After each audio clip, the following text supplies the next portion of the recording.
All right. Welcome all. Welcome, wrestling fans, to Fight Fest 2017, brought to you by Lawful Gaming. This is an actual playthrough of Nathan DiPoletta's Worldwide Wrestling, one of my favorite role-playing games in the world. I am your game master, your creative for the evening, your head booker, Jeff Stormer, host of the Party of One and all my Fantasy Children podcasts. I am joined by a trio, soon to be a quartet, of wonderful people, each of whom has donated money to the Southern Poverty Law Center. Which, thank you all so much for donating. That's amazing and cool, and I'm super happy about it. We raised money for a good cause, and we're going to play a good game, and it rules. Fucking rules. Hell yeah. Yeah. So, if you are listening to this, if you are watching it, consider donating. Consider throwing in some money, if you have it, to the Southern Poverty Law Center, or the ACLU, or the Government Accountability Project. Any of the fine projects Lawful Good Gaming is working with in Season 1, Champions of Equality. Lawful Good Gaming is a group that organizes role-playing game sessions for charity. The way it works is we put up events on Facebook. The players join the games by donating to our charities of choice, and we run some fun games. It's a win-win. Everybody gets something cool.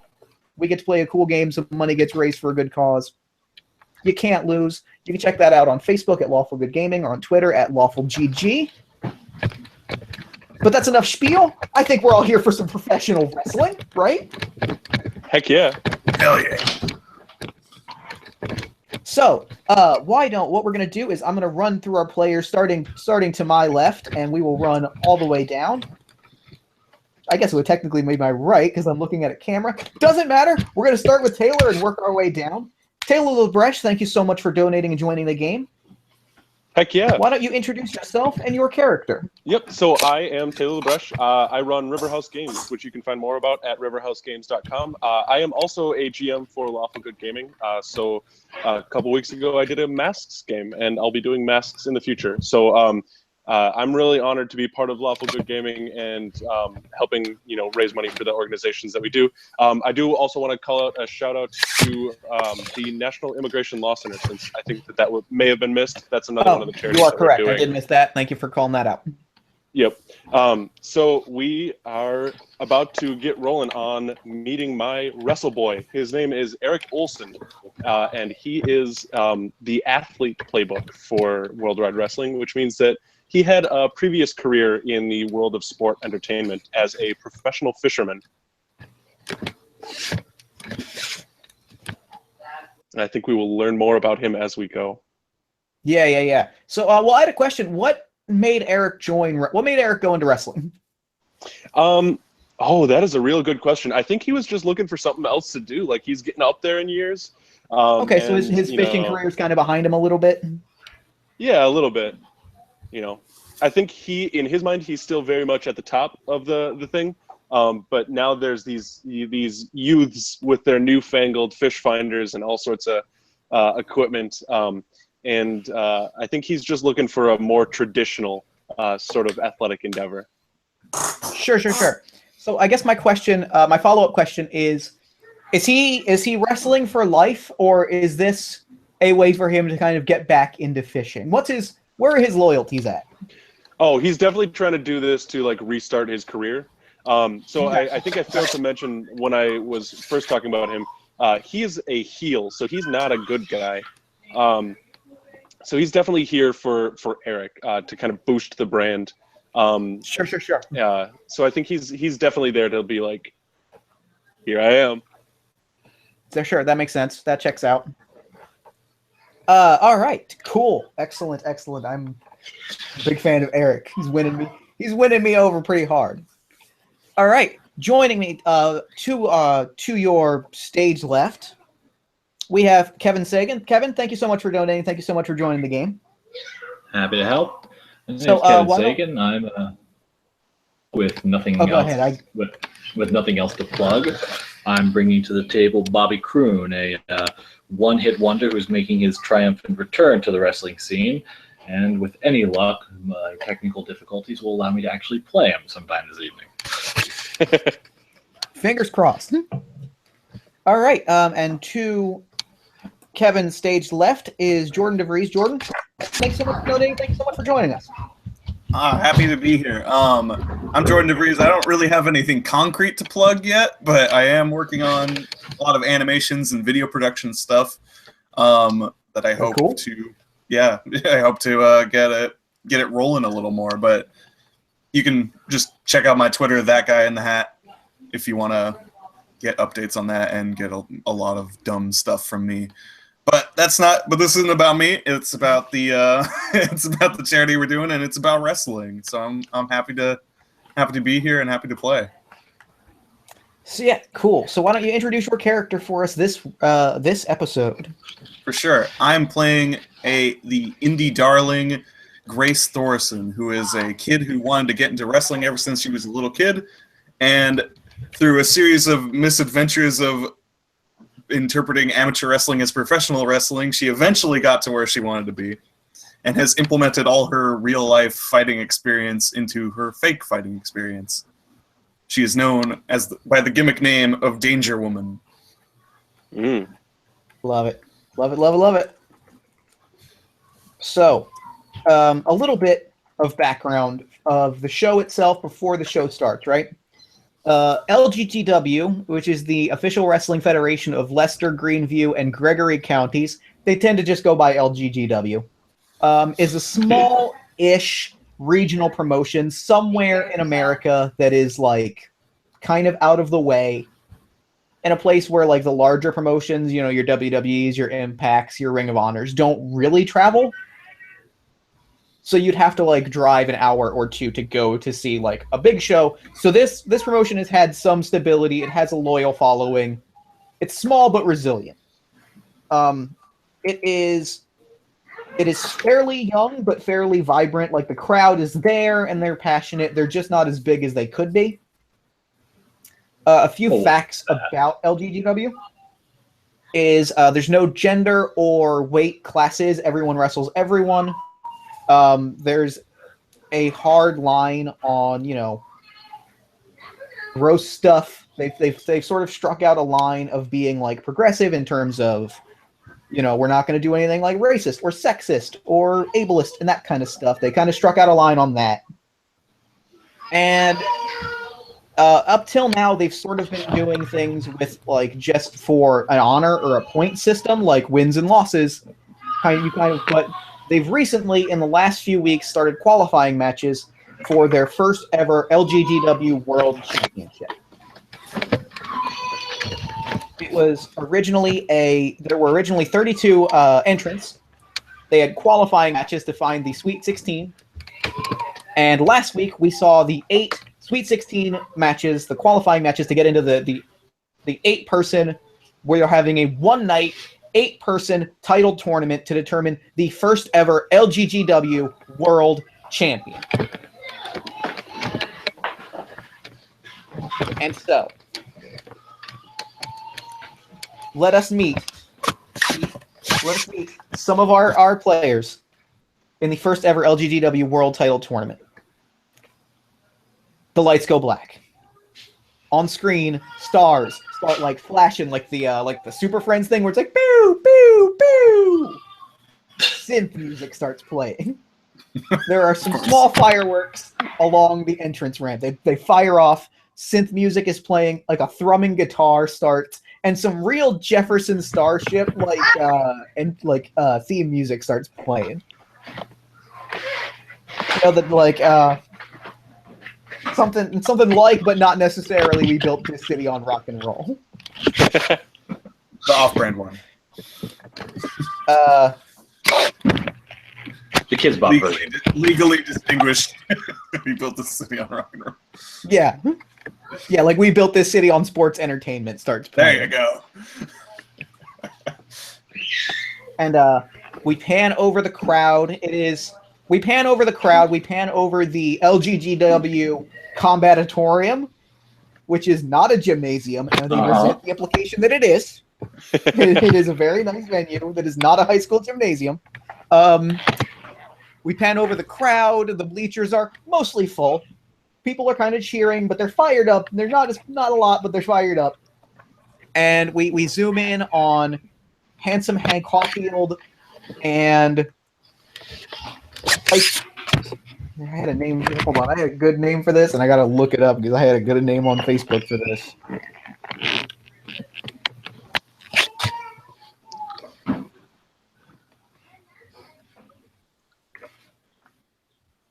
Okay, yeah, it is Handsome Hank Caulfield and Stork Mangood.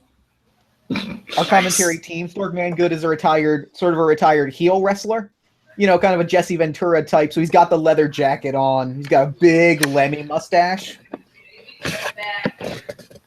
And he's holding a beer. And Handsome Hank, true to his name, remarkably handsome man.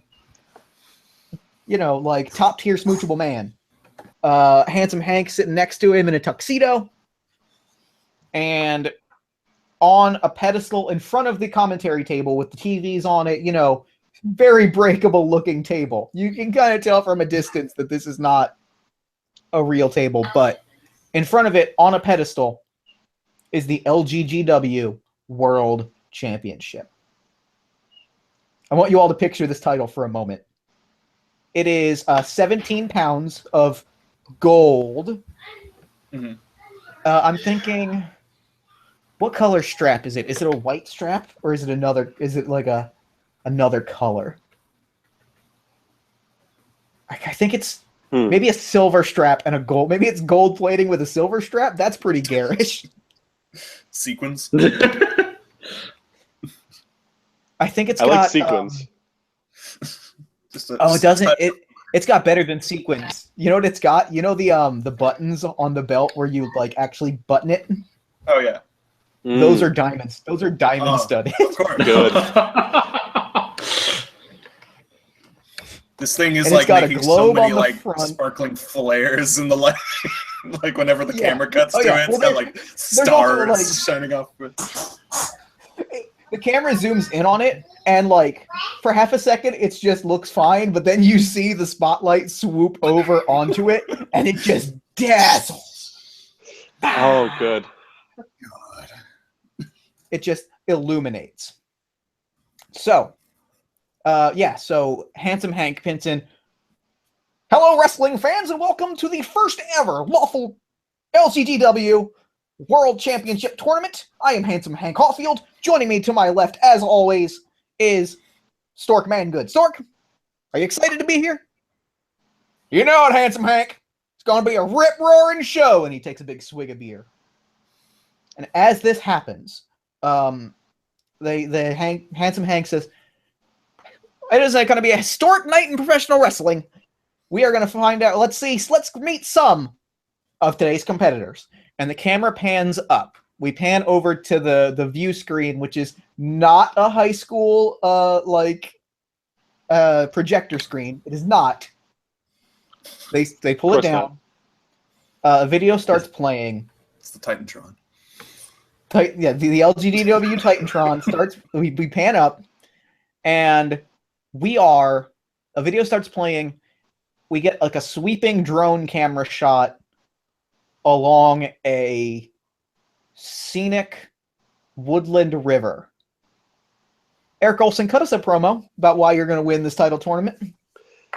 So I think the camera specifically about your opponent this evening, who is Shanks Doyle, the largest man to ever set foot in the Appalachian Mountains. Okay, so Shanks. I think the camera kind of like pans down this scenic river, and you've got the opening number to that overture where it's like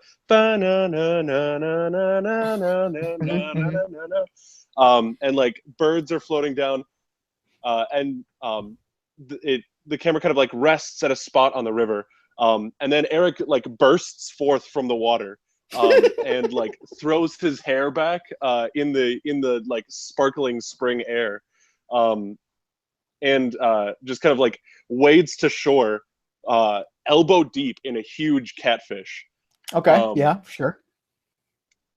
And he addresses the camera and he goes, "Oh, you know, there's nothing better for a Saturday afternoon than a good spot of noodling.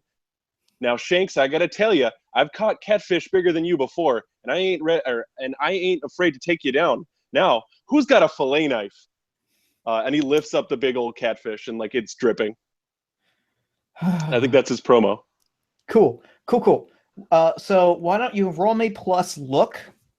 So roll me plus your look stat, and we'll see how the crowd reacts. I have to check what my look stat is here. Because I don't think it's very good, is the thing. Great. And it's not. It's a -1. So I rolled double 5, so that is a 9 total. Okay. On a 7 to 9, you'll pick one. Make creative, book you in a match. You're already in a match, so don't worry about that. You can add a stipulation to this match. You can gain 1 momentum, which will help you in the wrestling of the match, or you can gain +1 heat with Shanks Doyle. I'm gonna add a stipulation to the match. Okay. And say that it's a props match.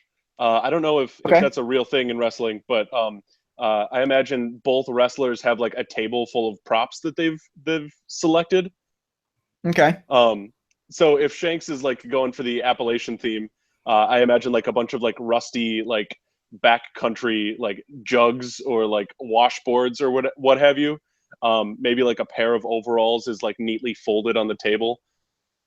And then Eric Olson has.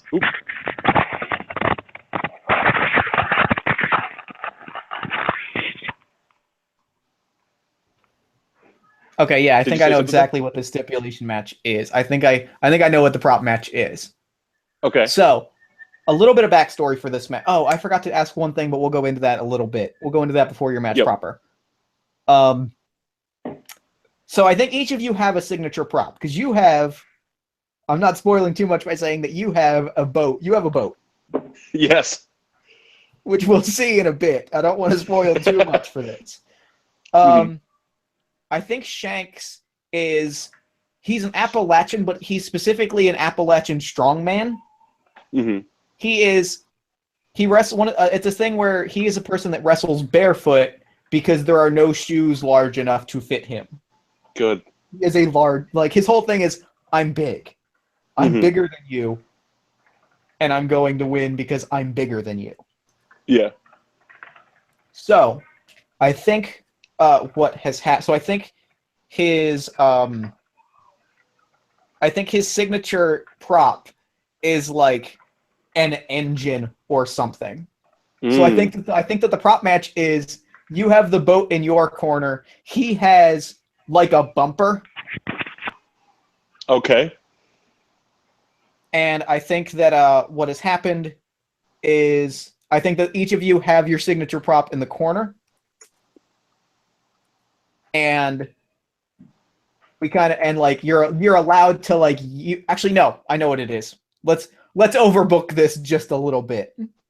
Please. Your signature prop is in the other wrestler's corner. Ooh. And you have to get to the other corner, and if you can grab it, you can use it. You can't use the other person's prop. But if you can get to your prop. So that is the stipulation that we're going to go ahead and add to your title match. Perfect. Alrighty. So, I think from there, I think what happens is you sort of walk off screen, right? And I think we see a second promo, which is just that you walk off screen, and it seems like it's about to fade away, but it lingers on this scenic river for just a little bit too long, and then zooms in a little bit. And we see in his signature overalls with one of them unbuttoned, just this big Sasquatch of a man. Shanks Doyle, big red beard, just standing like on the other side of the river, just watching. It turns out he's been there the whole time, and he just gives you one of these. Oh boy. Oh no. And then it cuts. Shanks. I'm assuming Shanks is the face. Yeah, Shanks is definitely the face. The crowd loves because he comes in and he just like lifts three tires. He's so big. He's really big. That's the whole thing. He's just real big, right? Like, he's big, and like his whole thing is he'll come out and there will just be like a stack of tires, and he just picks them up and then sets them down and then walks out. Doesn't talk, doesn't cut promos. Big object, up, down, out. That's how you do it. So I love him. I love him too. And I have a story about him that I can tell after. I need to do a little bit of research about it, but the short version is he is based on a real person. I believe it. So, I think we come back and Mangood is out. Livy's like, what was he doing there? He's out there trying to ruin a perfectly good day of angling. I hope he kills him. I hope Olsen kills him. I hope he beats him to death with that boat. Oh, God. Jesus. Escalation. Handsome Hank is like, control yourself, Mangood. Come on now. There are children watching. Anyway, let's meet another one of our competitors this evening. And we pan up. Where do we see Grace Thorson? In her promo segment. Her promo segment would probably be super cheesy and generic, like just like in a training center of some kind, or like maybe wrestling. I don't know if you want to feature maybe a different place she has been. Maybe they filmed this. Yeah. Give me describe to me the montage of other places she's been, and then we'll use that as the promo, because I think that's good. That's really good. Yeah. So basically, Grace isn't really about just like sitting and talking. What you would showcase for Grace is her work, and so you would be seeing her in all kinds of things. You'd be seeing her in places more of a gym than this place. Mm-hmm. I mean, not to say that this place is a gym, of course. It's not a gym. This is the LGGW Combatatorium. But these places are definitely gyms, and so we're going from.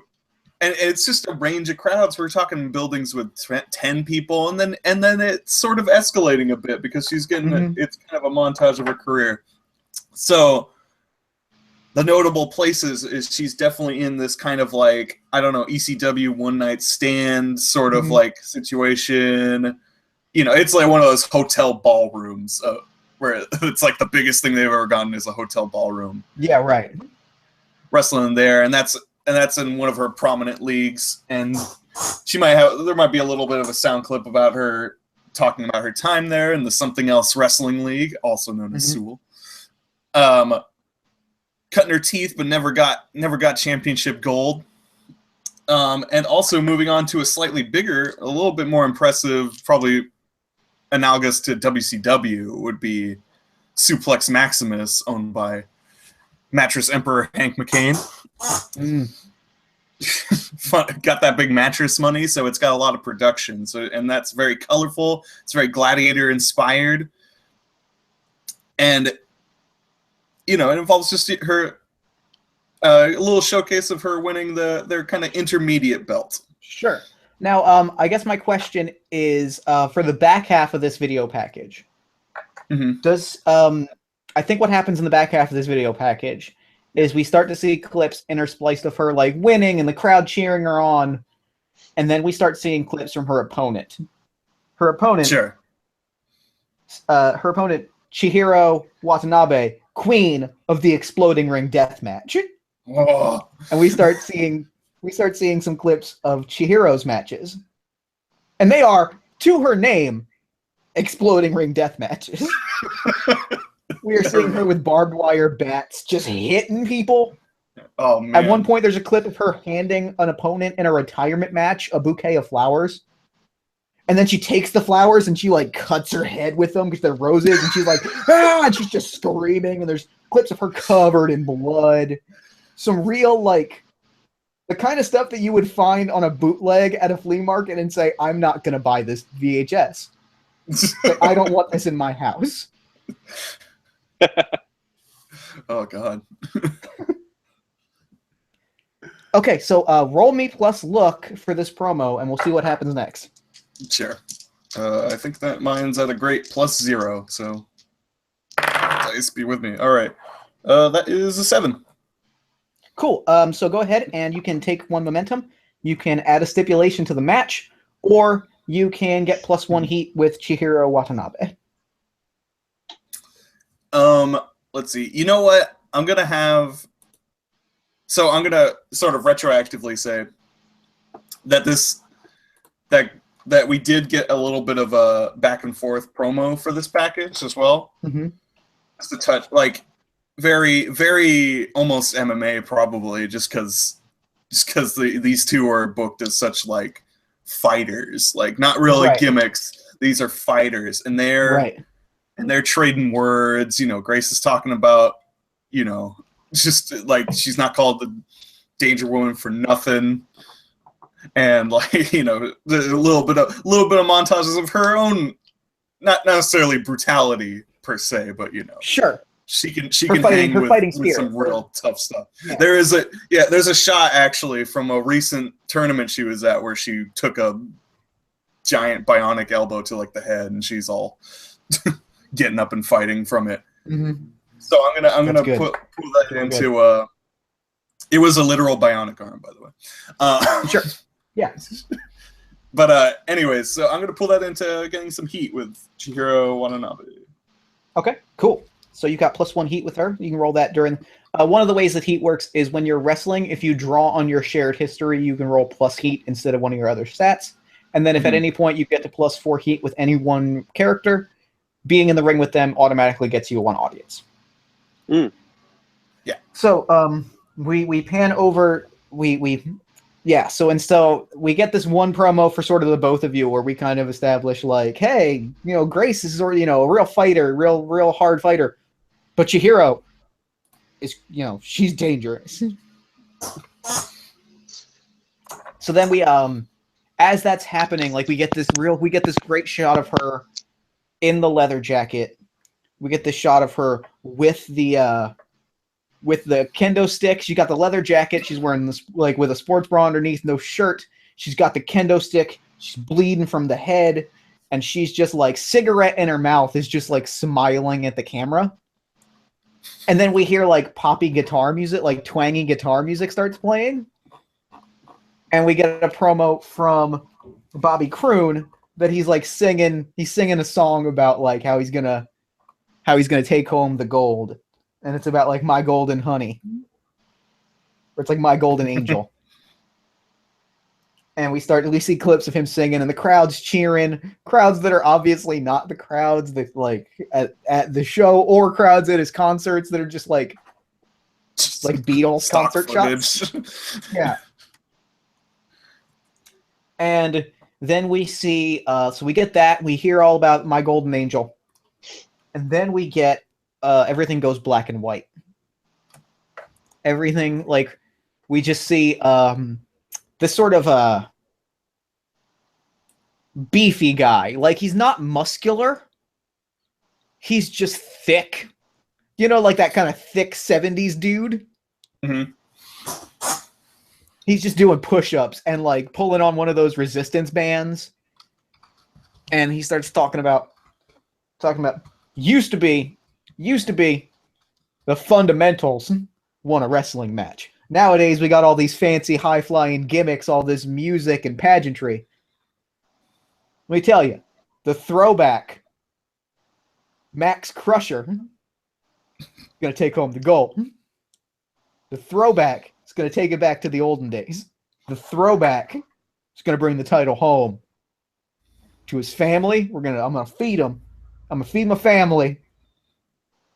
And I'm going to do it old school. And you see him like just start punching a bag and he tears it open with his fists. And then finally, the final footage we get before our first match is actually it starts to play. We get some real like 80s power pop about like the rising of the Phoenix. The Phoenix will rise. And then we cut to backstage and Randall Phoenix, who was sort of the favorite to win on account of he's been like a 17-time champion in other places, is on a stretcher. He is 66 years old. He won his first title in 87. So it's not surprising that he's hurt. So we don't know who's going to take his place. It could be anybody. Now, we've put all these video packages up front. because we needed time to set up the ring for our prop match. Hell yeah. So, Eric, describe your entrance. Oh boy. As the match is set up, and someone like wheels out this big old bumper and just sets it onto the corner of the ring. The lights go dim, and like two fog machines kind of like half-heartedly dump some fog into this definitely not a cafeteria. Keep it together, Jeff. Something about two fog machines just did it for me. But it's not one. But like they're like the fog machines that you would get at like a Party City, so like they could fill maybe like a small apartment's kitchen. Right. Yeah. So like the two of them like pump fog down next to like the double doors where the students of the combatorium would enter for lunch. And like the lights go out and over the PA system, the Talking Heads Take Me to the River starts playing. Right. But it's just like the opening riffs and then like the Take Me to the River, just kind of like over and over again. And the doors open and wheeling himself in with like a rubber paddle on a like aluminum fishing boat is Eric Olson. He's got two leather jackets on. Great. One of them is zipped up. The other one's just like casual. And his hair is like cut pretty short, but it's like spiked up at the top and there's frosted tips. And he's got like a goatee that also has frosted tips. And he like whips off his aquatic goggles as he's like paddling towards the ring.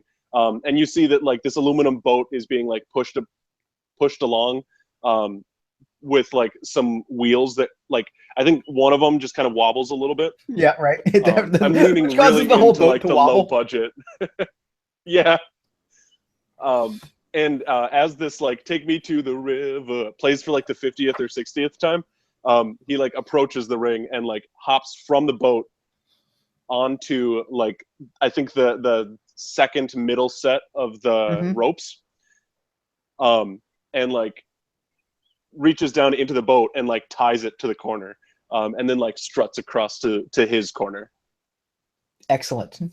So I think we start. I think everything dies down. They move the boat. You stand in your corner. You kind of have to stand around this car bumper that's been propped up in the corner, and they wheel your boat over to the other side. They prop it in the corner, and like the instrumental, the first instrumental break from The Devil Went Down to Georgia starts playing. So not the devil's music, Johnny's music. No, so I have to be the second instrumental break. Yeah. Johnny's solo starts playing. Just the solo though. And the crowd starts just going Shanks, Shanks, Shanks. And Shanks comes out. Yep. Shanks comes out. He's got a tire in his hand, and two referees have to run and take the tire from him. And then they both have to like carry it off together. Because he's just big. He wanted to carry a tire. And he's high-fiving folks. And you see him high-five, and it's like, you know the pictures of like Shaq's hand, where you can put your hand inside the Shaq? It's like that. So 2-3 people are high-fiving him at once. And he's walking down. And it's just the crowd Shanks, Shanks, Shanks, and he like he goes to get in the ring. He grabs the boat and like effortlessly moves it to the other corner, and the crowd loses it. The crowd loses their mind at seeing him lift a heavy thing. Oh God, that boat must weigh 1,200 pounds. There's like a clip of Eric almost as like much arguing. There's like a clip with Eric arguing with the rep, and like he's pointing at Shanks and then doing like this sort of like comparison size thing. Like, are you what? Yep. Yeah. So the two of you stand. He's towering over you. You're the heel, but you're almost like the crowd is almost giving you underdog heat. Yeah. Because he's just that big. Like the crowd's like, oh my god, this man's gonna get murdered, and I'm kind of into it, but I almost feel bad. Yep. Almost.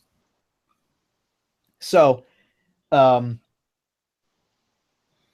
so describe to me what you do to start. Actually, all this I'm gonna give him the initial momentum so he can sort of describe the match and then describe how you take it over. Okay. I think what happens I have is a really the two of good you- idea.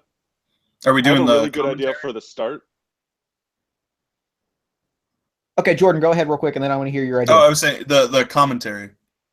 Oh, got it. Okay, what's your idea, Taylor? Let me hear it. So when the match starts, like the ding ding, and Shanks is just like standing there looking menacingly, and Eric just kind of like runs up and does maybe like 15 to 20 straight punches to Shanks's abs with no effect. Yep. And he's just that's like exactly what happened. wailing on him. Yeah. Exactly what happens. Yep. Okay, so in that case, roll me. Let me pull up the wrestling move. I'm gonna say roll me plus look for that. Okay. Because you're demonstrating your character through your actions. Yep. Good. I'm glad that I have a -1 in look. Oh boy, I rolled a 4, so that's a 3. Okay. On a botch, you get countered. On a botch, you get countered. Give me one. Like you'll lose one momentum. I take control of the match. So what happens is, yeah. So you lose one momentum. What happens is, you're doing this, and like I think what happens is you do it for maybe a hair too long. Okay. Like you do the comedic beat, and the crowd is laughing, but then like you keep doing it. Yeah. And the crowd's like, okay, we get it. And then he just shoves you. Yep. And you go tumbling all the way back.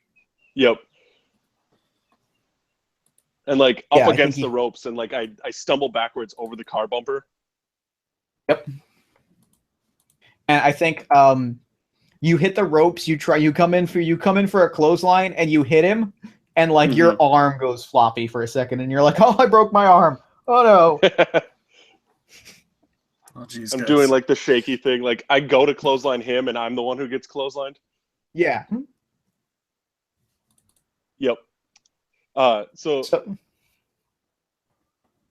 how does combat or like wrestling fighting work in WWW? So the way it like, works is we just the way it works is we just go back and forth and describe how the match goes, and anytime you do a move that I think warrants the wrestling move, like a big signature kind of spot, yeah, I'll ask you for a roll. But right now I've got momentum, so I think that happens where like you're hitting him with offense, and he's just like gives you like a brain chop, and you just like flop down, and the crowd is just losing their minds, and he's like kind of looking around because he doesn't really know how to play to the crowd as well. So he's just kind of like looking around, and you get up, and he like picks you up and just slams you down, like gives you a real basic body slam, and the crowd loses it. The commentators are like, now they say when you catch a fish, you got to real smack it on the head to get it to stun. And like a clip of Eric just getting like flopped down onto the ground. Man good is like, he ain't never gonna slap this fish on the head. As Eric's like laying on the ground, I think he'd like take one leg and try to like get both legs on either side of Shank's legs, and then do a twist to try and like get Shanks off balance. Yeah, I think that makes sense. So you've taken over. So you take over the match. Describe to me. Describe to me the narrative that builds up to the next big thing that you do. Okay, I think the big thing is that Eric knocks Shanks over. So like to build up to that. So if he's getting slammed into the ground, I think on one of the slams, Shanks like loses grip of one of Eric's legs, and Eric gets him a kick to like the chin, which makes him lose grip of the other leg. And Eric kind of like flippy flops around as fish are wont to do, until he has like a good vantage point, and then tangles up Shanks' legs with his own, and then just uses Shanks' top heavy nature to just kind of topple him. Okay, yeah, that makes sense. I like that. So I think what happens from there is, so roll me plus work. Okay. Or would you rather, what's work or power? What's higher for you? Oh boy. One of them is +2 and one of them is -2. So I would rather roll power. Roll me power. That makes, yeah, roll me power. Okay. So I got an 8 +2 is 10. Okay, you hit it impressively well. You retain control of the match. You can gain +1 momentum or +1 heat. Or And remind me momentum again or what +1 heat with momentum Shanks. does. Momentum you can spend at any time to increase the result of a roll by 1. Okay. So say you had rolled 1 lower and you got a 9, you could have bumped that up to a 10 with the cost of 1 momentum. This is especially helpful because at the end of the match, you're going to roll your finisher, which is a flat 2d6. Oh, okay. And you can add as many momentum as you want. So you want to have a lot of momentum for when you hit your finisher. Yeah, I'm gonna hit a momentum right off the bat. Okay, so you get +2 momentum. So you add 2 momentum to the one that you're at 0 because you lost 1, so you're at 2 momentum right now. Yep. So I've got 2 momentum there, and then as Eric is like on the ground, or as Shanks is on the ground, I think Eric like does that flip stand thing. Yep. And then runs over to the side of the ring with Shanks's bumper, and then because he's a heel, he's gonna try and like push it out of the ring to make it harder for Shanks to get to it. Oh, that's I hate that. I'm so mad right now. And I think as it falls out of the ring, Shanks's like big old hands get on either side of Eric's shoulders, and you see like the really cartoonishly like look on Eric's face. I think he picks you up by the shoulders and like transitions it like his hands around your throat and hits you with like a double-handed reverse like choke slam. Okay. So like you go down face first onto the mat, and he like it's like a sit out thing. So he's like he just crashes you down. Yeah. He's fired up now, and he like picks you up, puts you on his shoulders in a fireman's carry, and like Samoan drops you, falls backwards, and you hit the mat that way.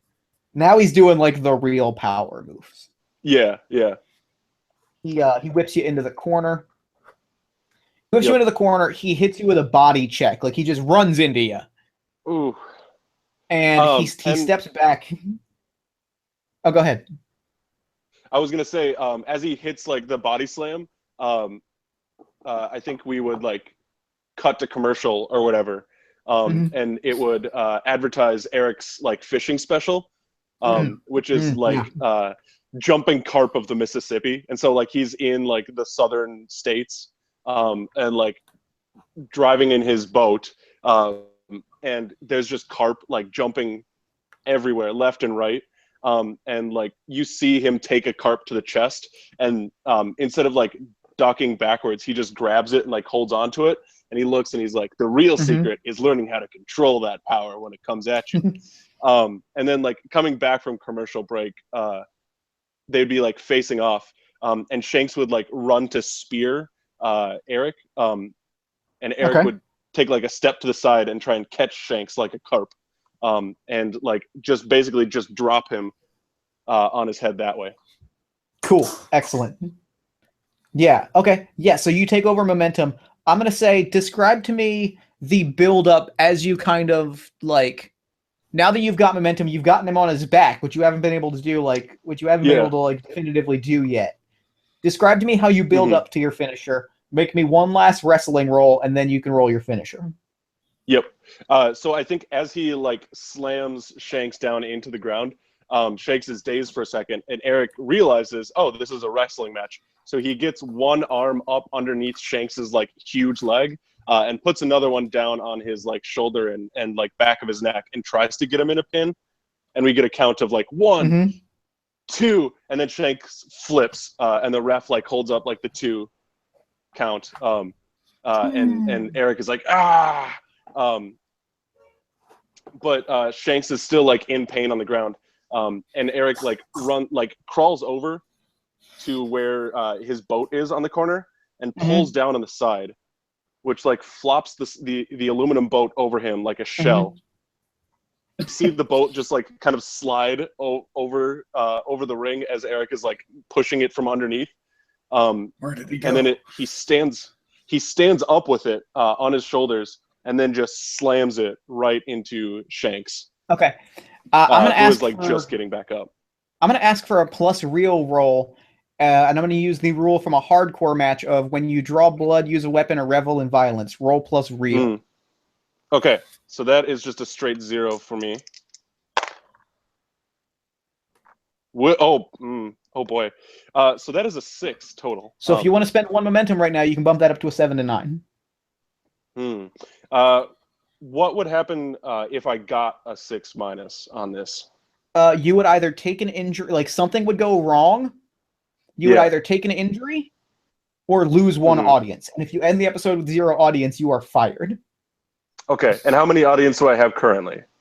1. It should say on your playbook what you start with. I believe it's 1. 1. You start with plus 1. Oh, good. So I can't lose an audience, or I'm fired immediately. Not immediately. You can regain that audience over the episode, but okay. I think I would lose the audience then because this is like a really raw move as Shanks is like getting up and like pulling himself on the roll, just like spearing him with the point of an aluminum fishing boat. Okay, yeah, I think what happens is like you spear him and like it cuts him, like it cuts him up a little. It cuts him up. It cuts up his gut. And he's like you see the blood pooling on like the overalls. He is like staggered. And you see the ref throw the X, which is the symbol for somebody is hurt. And okay, yeah. Yeah. And you can just like hear the sound of sponsors pulling their money. Yep. People are not happy. The crowd is okay. The crowd is booing, but it's a different kind of booing than you're used to. Like they're not booing your character at this point. So you probably want to finish this match before too long, especially because like he's hurt. Yeah. So what do I have to do for my finishing move now? So your finishing move is on your playbook. It is when you're booked to win a match, roll 2d6. Add any momentum you want to spend on it, and then based on the results, different things will happen. Okay. Do you apply the advance now since he went to 0 audience? Because the first time you do get an because you can, if you get to 0 audience, you get an immediate advance, and you can use that to get your audience back. Okay. Yes. So you get an advance because you hit 0 audience. Okay. The crowd is turned on you. So if you look at the second page of your playbook, at any time, you can spend this advance to do one of the things listed on your playbook. Okay. You can add 1 to a stat, get 1 audience, pick another move, create a custom move, get a manager, valet, or enforcer, or form a tag team. Ooh. I think I would gain back the audience. Okay. Yeah, so you're back at 1 audience. Yep. That's a safe bet. Yeah. So I gain back the audience, and then I'm going to put both of my momentum into this finishing move. And then... Oh boy. I'm glad that I added both of those because that makes it an even 7. Okay. On a 7 to 9, you need their help. I get to choose. They make it obvious that you need them. You gain +1 heat with each other. They carry you through it. We both gain 1 momentum. I'm gonna say you need their help because I know how the finish of this match goes. Okay. You've got the boat. You've stabbed them like they're staggered. What happens is you start to like your arms start to wobble. You're holding this boat, and it's a pretty big boat. Yeah, it's a big aluminum boat, and like so your arms are wobbling, and you're kind of staggered, and he has to like kind of he makes it look like he shoves you a little bit, and that you're able to like regain the momentum and shove the boat on top of him. Yeah. But what it really is he has grabbed the side of the boat and pulled it onto himself. Yeah. And you've gotten the pin that way.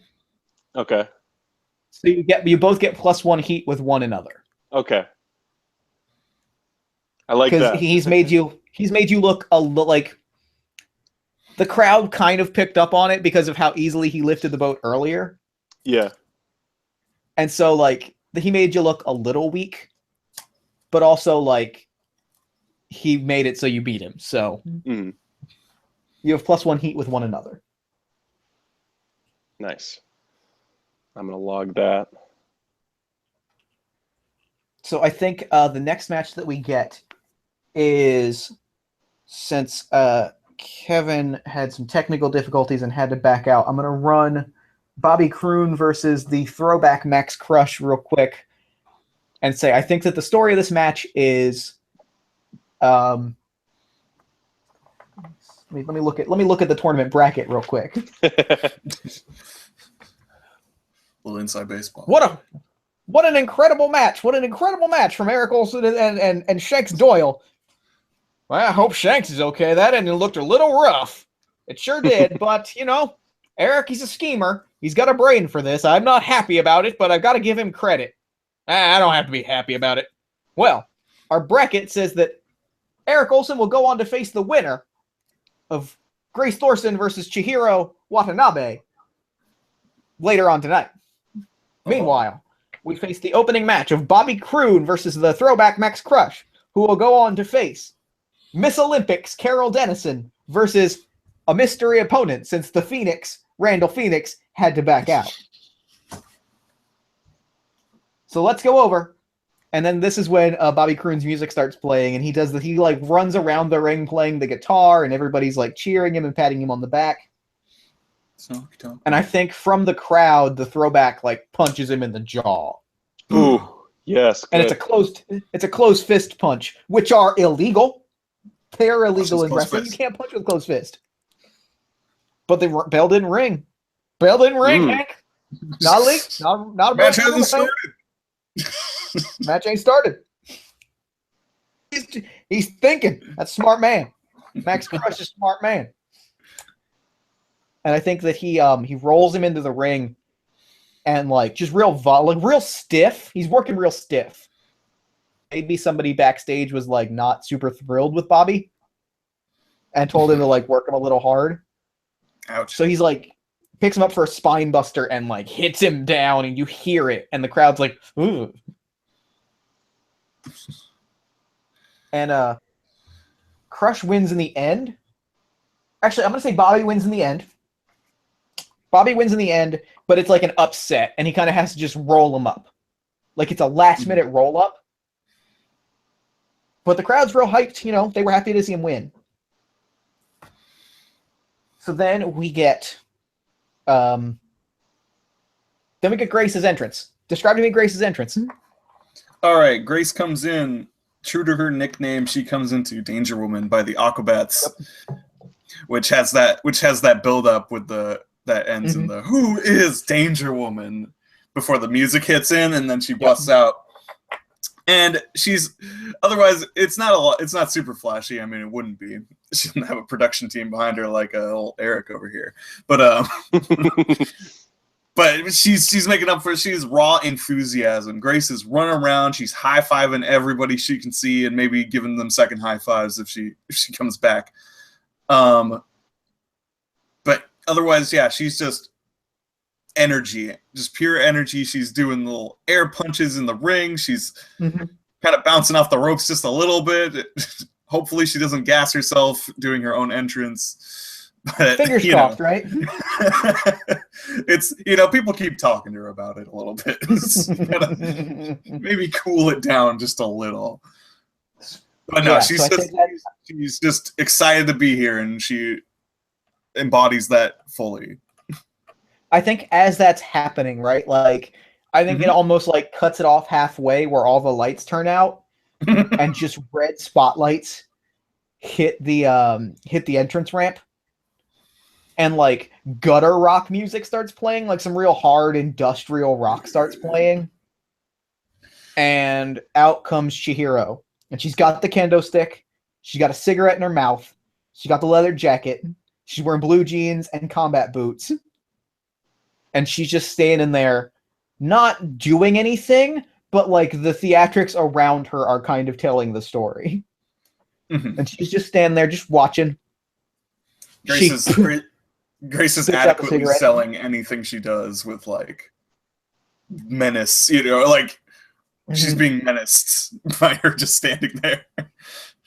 She real like theatrically like spits out the cigarette and like as like a ring crew person has to run with a fire extinguisher because it like hits some papers and starts to burn a little bit.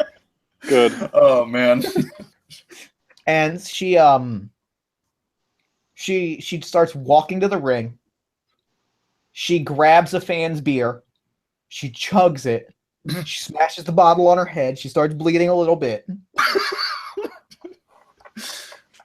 Jesus. She a ring crew official tries to take the kendo stick. She hits them with it, and like just continues to walk through the ring. She just hasn't said anything. She just points at Grace like, you. And finally, like, puts the kendo stick down, climbs in the ring, and like the ref has to like, neither of you have done anything, but the ref is just kind of like, don't do it. Wait till the bell rings. So how does the match start? Do you make the first move or does she make the first move? Because I think the bell rings and she's just still. Yeah, so I think Grace would make the first move in the classic babyface fashion of just holding out her hands for a shake, for a good clean match. Despite everything she just saw, she's gonna go for the shake of the hand. I think just stands there perfectly still. I think a moment afterwards she does take the handshake, but it takes like maybe 5 to 6 seconds of like the crowd being like, oh, and then she does it and they clap. Yeah, respectful sportsmanship. All right. But I think as soon as it happens, she just like uppercuts you with the other hand. Great. Grace like full bumps for it for the uppercut. And she stands over and she just screams. Okay. Still wearing the leather jacket. That is is her wrestling attire. All right, fair enough. You gotta look good. Mm-hmm. All right. She's just screaming at Grace. Grace is she's stunned for a moment. She recovers, and when Chihiro takes the moment to scream, she just like springs up and just rolls her up. Oh, snap. Real quick for a 2 count. Good. That's and just good. like, in fact, and they break apart from each other, and they're finally just like actually staring each other down as fighters. Yeah, and the crowd blows up. Roll me plus I'm gonna say work or look. You can make your pick. I'll take work because that's the +2.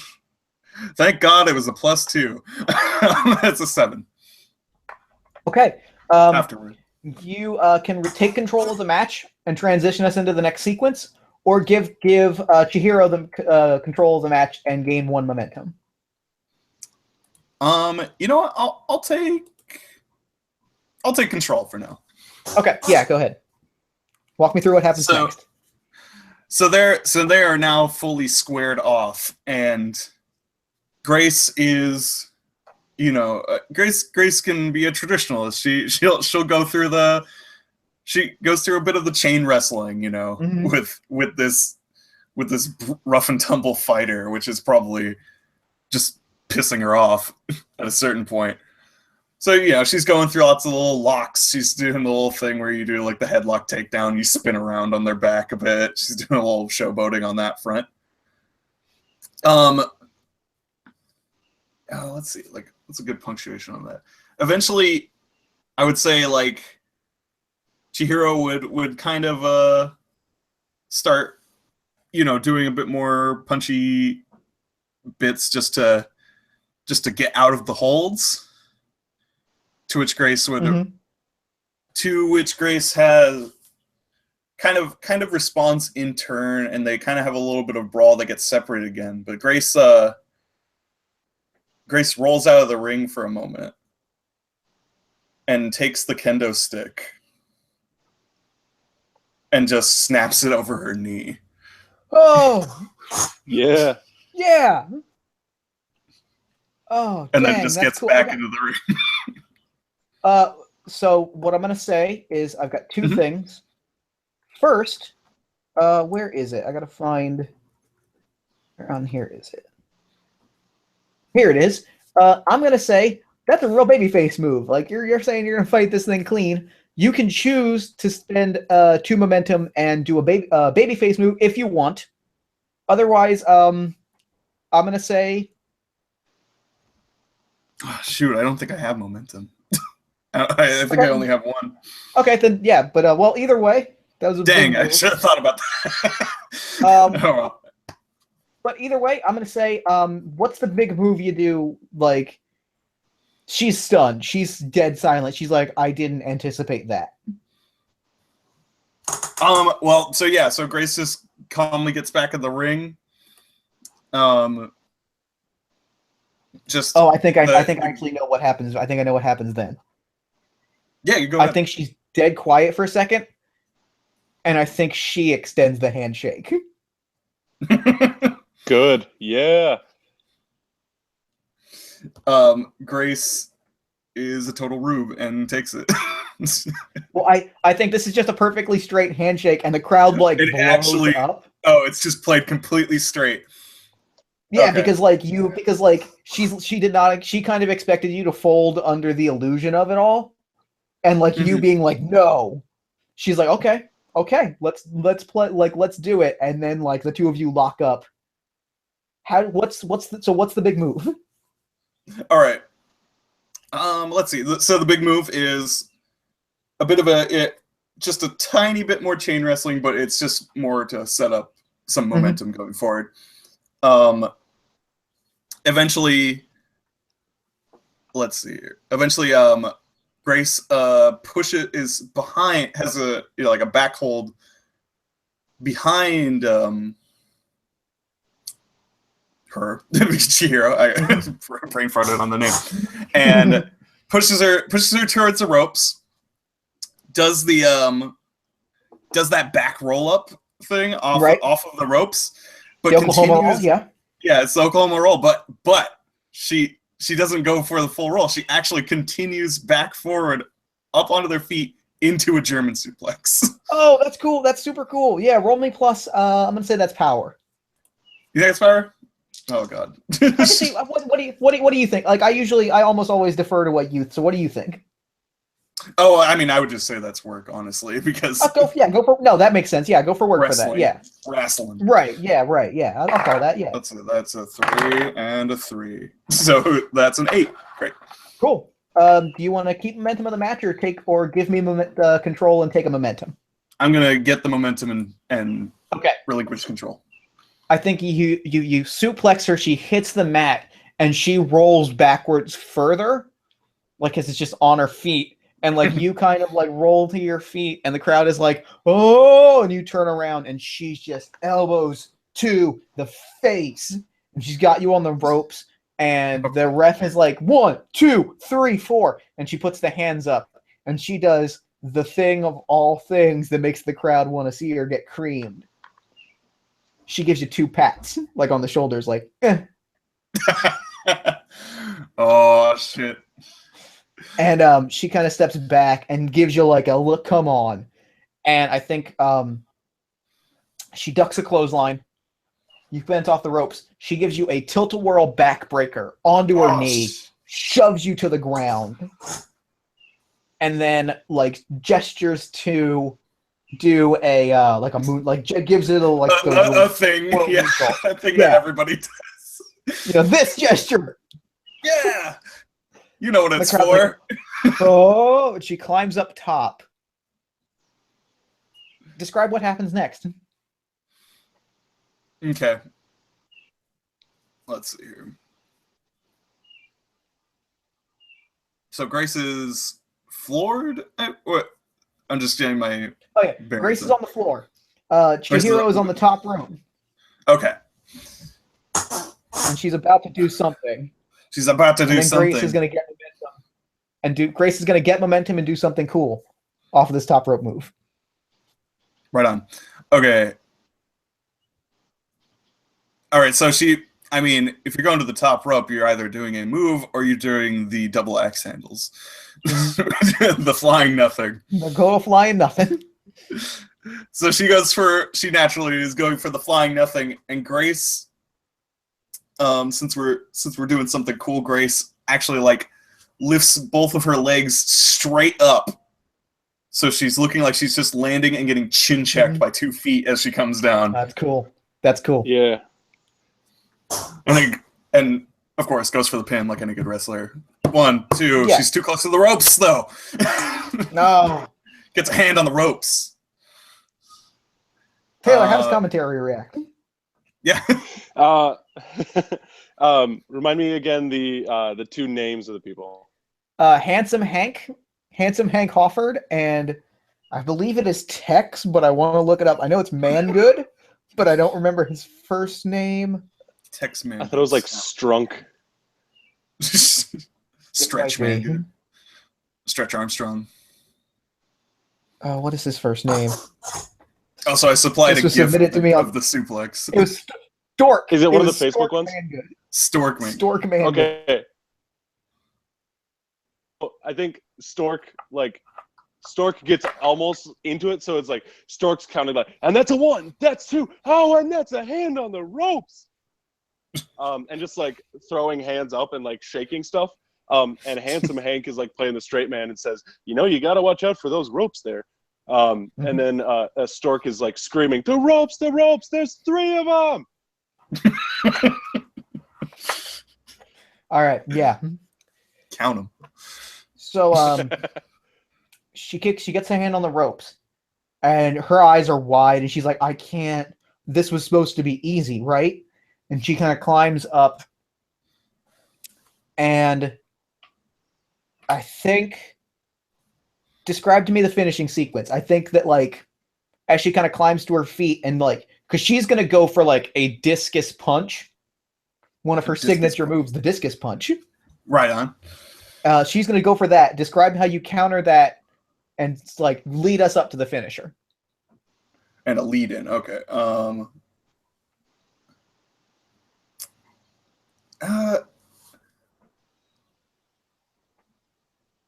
Just running this through my head. Okay. Sure.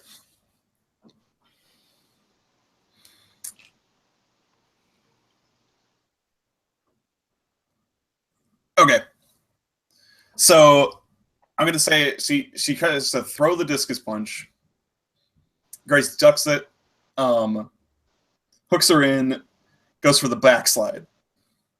1, 2, pops out of it.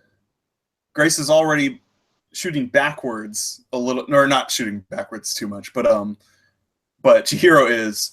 She pops out of the roll, hits the ropes, looking like she's just going to straight go for another one. Grace, being an indie wrestler, casually does a super kick. Yep. The most indie wrestling thing is an out-of-nowhere super kick. Got to throw in the out-of-nowhere super kick. And do you want me to just go into the finish of that? Yeah.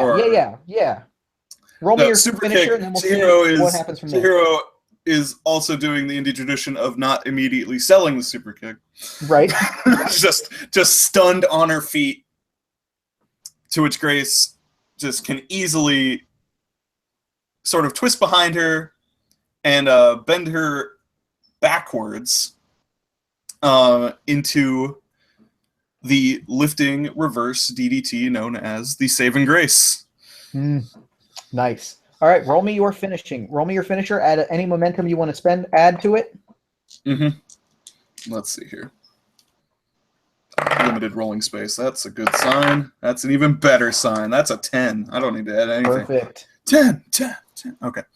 I like it.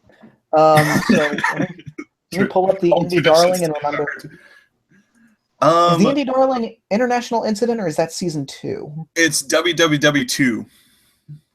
I have it right here.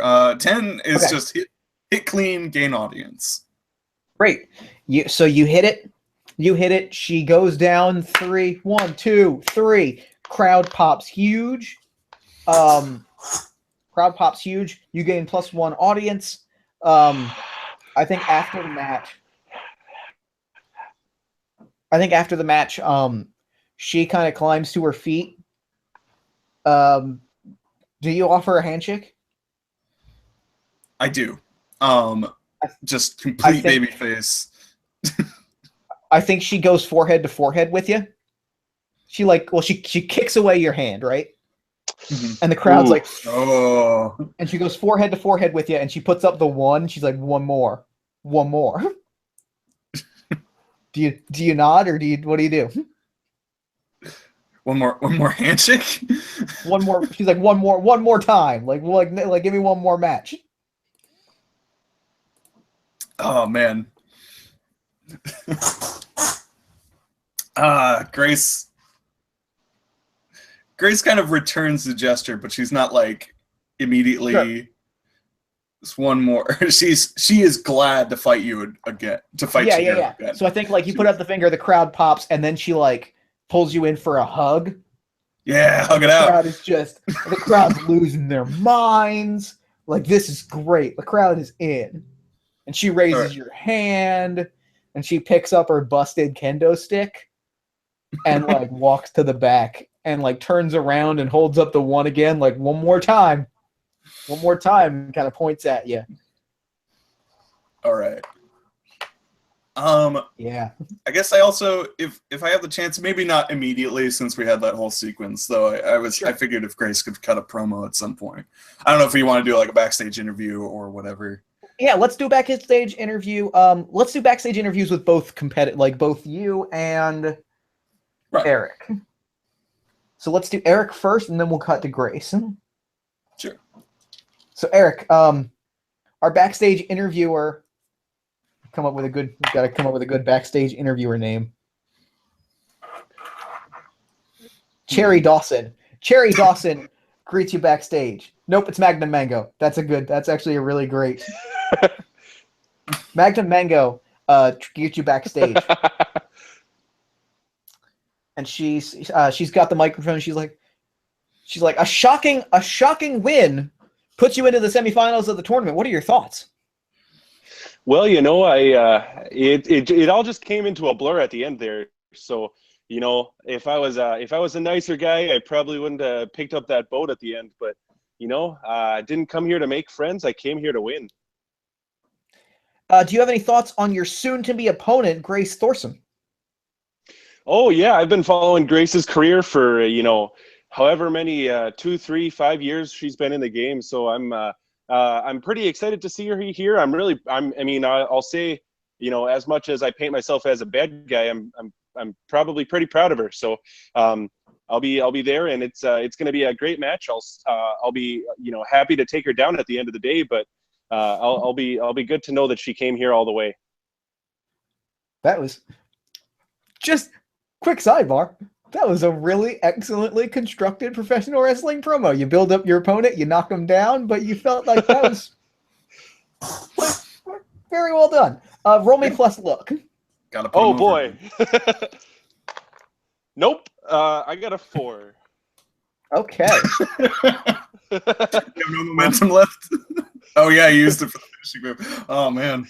It's a bad day, Frank. No, I know what I think as he's giving the interview, he like opens his locker and like an entire trout falls out or something. It's more of just the reception, audience reception.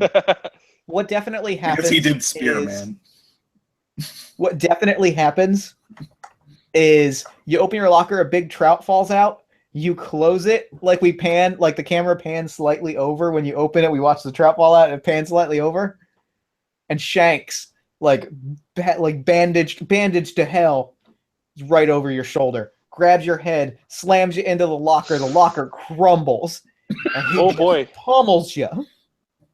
He's throwing you into lockers. And it ends. He takes one of these big, super full and heavy, industrial crates, and just knocks it on top of you. And everybody's like, get a medical crew, get a medical crew. Yeah. And he's like, "Yep, that'll happen." And he just walks off, real calm, like. And, like, we cut to commercial as like the camera's like raising up, looking at like Eric, unconscious underneath like the thing, or like writhing in pain slightly. Yeah.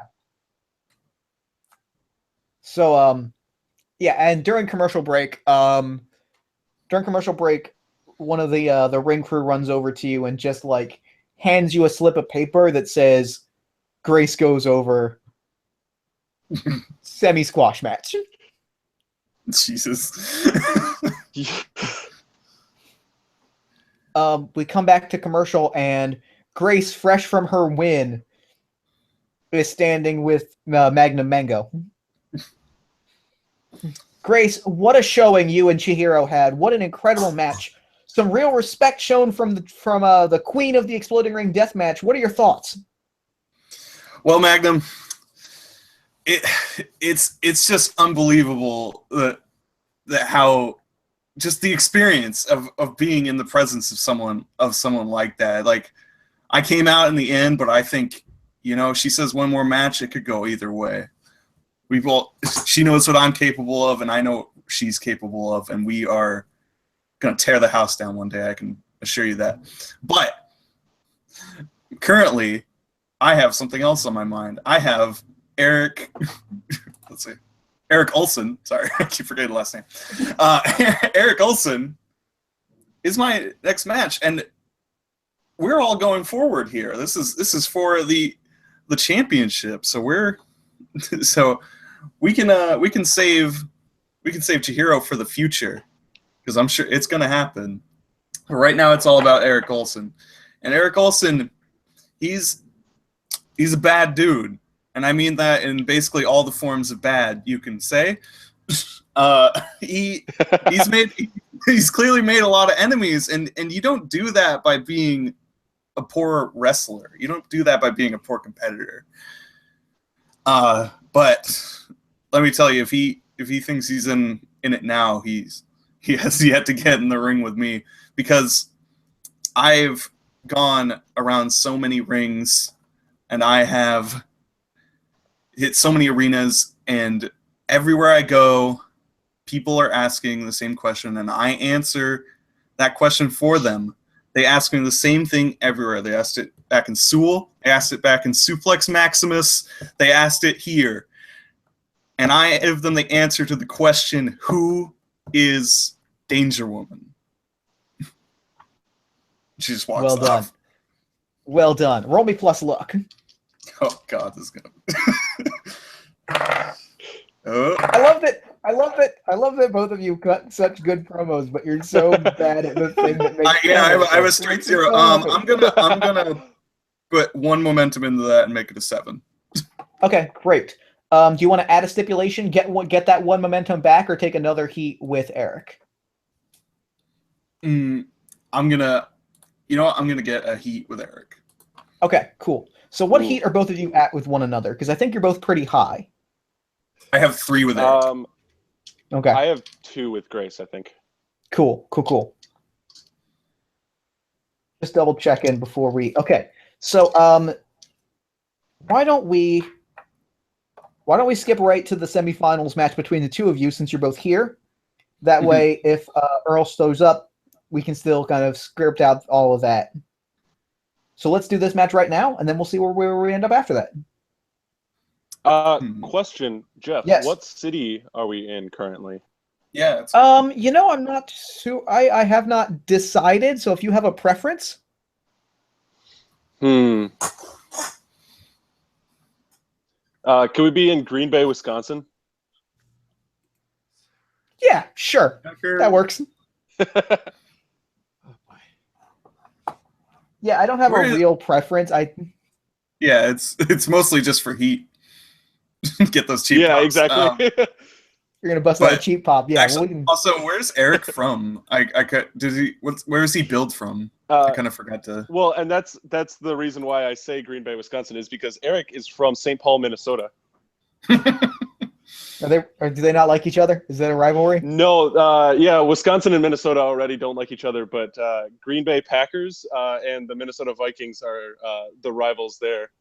All right. That's the only like sport thing I know. Sports, man. So I know that I can get a cheap pop there. Nice. Earl is on his way, by the way. I'm here. Okay, excellent. Oh, there he excellent. is. Yes. He's right there. Hey, what's up? Hello. That was hello a quick and out the way. I'm really fast. I run good. That was fast. Oh boy. Hello. Hi. Sorry about the time delay stuff. I will be clear for future events. Oh, it's okay. I read it backwards. So It happens. I've read plenty of things wrong. So a question for you is: do you have a character set up yet? Should we go through that process? I guess I know what what I'm gonna play. If I get it'd be better if I knew what everybody else is playing. If we don't like double up playbooks and stuff. Sure. We'll take a brief commercial break. I'm gonna. Can I put up an away message, or do I stop the broadcast altogether? I don't think that you want to stop the broadcast because then it probably creates like the end of the thing. Okay, you know what I can do is just put everybody on. Can you mute us to broadcast? Don't worry about it. Don't worry about it. We'll run through the character stuff on it. That's fine. Sure. Yeah, we can do it on there. So what we'll do is it'll give us the behind the scenes. Yeah, great. So why don't Jordan and Taylor? Why don't you give us the 10 to 30-second pitch of each of your characters? Taylor, why don't you go first, and then we'll go from there. Include the playbook that you're using so we can have that worked out. Yep. I'm Taylor. I am playing Eric Olson. He is the athlete. So before becoming a professional wrestler, he was already a professional athlete, and that professional athlete was a professional fisherman. He is also a heel, so he is underhanded and sort of skeezy. He didn't come here to make friends. He came here to win. And really good. All right. Cool. And Earl, you may not be familiar with a certain Grace Thorson, but actually, he knows my character very well. I believe I've wrestled her this very game. Yes. Cool. And the one thing that I'll say, only because it was we talked about it a little bit on air, is I'm going to ask whatever playbook you have in mind. I'm going to ask that it not be the wasted, because that's going to touch on some things that we said we probably don't want to. Not a problem. They had no intention. Cool. All right. So we got what? Grace Thorson. What playbook? Grace Thorson. Indy Darling. Yep. Indy Darling. Okay. I believe if that is what is taken, I was gonna go with the monster. Cool. Great. Awesome. That actually works out really well. Ooh. Cool. And character I had in mind is a female wrestler. Her name is Maybe. Okay. Last name Lean. Good jokes. Good. I guess There we go. Has everybody asked all their questions for Heat and all that stuff? Yeah, we were going to do one round of questions when you got here, so we'll go through it. Why don't you start, and we'll go through all three of your questions. Okay. And then we'll dive in. We'll do one more from Eric and from Grace. Okay, cool. So first question on thing. Should I just ask them all and then everybody picks one? That sounds good? Yeah. Ask your question, then we'll have somebody pick. Who's terrified of me backstage? I think it's got to be Eric. Yeah, that makes sense. That actually checks out. After getting trounced by Shanks, who was like this huge 7-foot tall beast of a man, another monster backstage, Eric is just like, God damn it, not again. Yep, excellent. So, real quick before we ask the other questions, I want to get a picture of Maybelline's character, gimmick, etc. So, walk me through who Maybelline is. Okay. Like the playbook suggests, she is physically enormous and intimidating. Okay. Sure. But this is because she is she's a gardener in bulk. Okay. She rips trees out of the ground and stuff like that. That rules, yeah. Yeah, it's basically it's if you need a job to get done, maybe it's your girl, and she's here because it doesn't pay all the bills. So Sure. using that farm raised strength to lay the smackdown on some people is a very good way to make some extra scratch. Excellent. And my last question, is she a baby face or a heel? I don't remember if the monster has options for that, but I think it does. Yeah, you do. We already have a heel, correct? we have one heel and one baby face, so you can go either direction. Oh man. Well, it would. I'll go face. Okay, big face. Ooh. Okay, so Those face go ahead and monsters. ask for They exist. Look at the picture. ask me He's a your Second question. yeah. Okay. I got a couple. Who helps me come up with new directions for my character? I'm gonna say Grace. Okay. It's definitely Grace. Yeah. That's like her thing. Yeah, you gotta try out this new angle. It's really sick. Cool. A lot answers my questions. I have a third one is who made me look weak?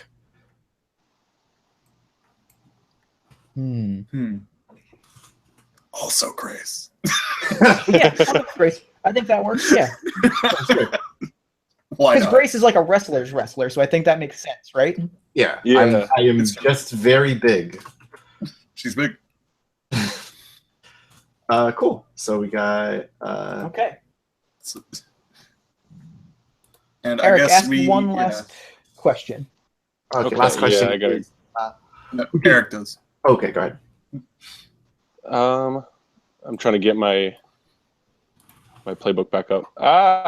Why is my phone bad? Phones are bad. All right. Who refuses to acknowledge that I belong on the roster?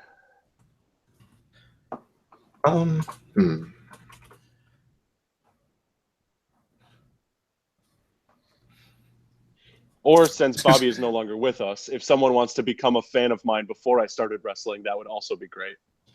I mean, Oh man. Because you missed it, but that insinuates that whoever is the fan is also a fan of professional fishing. maybe that sounds like maybe. I was gonna say that actually.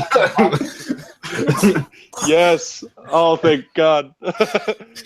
So, I love this relationship dynamic though, because it's like Eric is terrified out of his goddamn mind, and maybe he's just like, Oh, "You're man, Eric Olsen."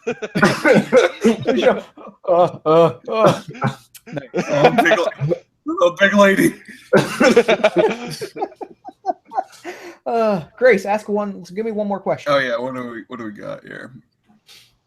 I already. Okay. Well, who do I have backstory with from encounters in other companies? What did Grace do before she started wrestling? Wrestled. Oh, okay, cool, nice. Eternally wrestling.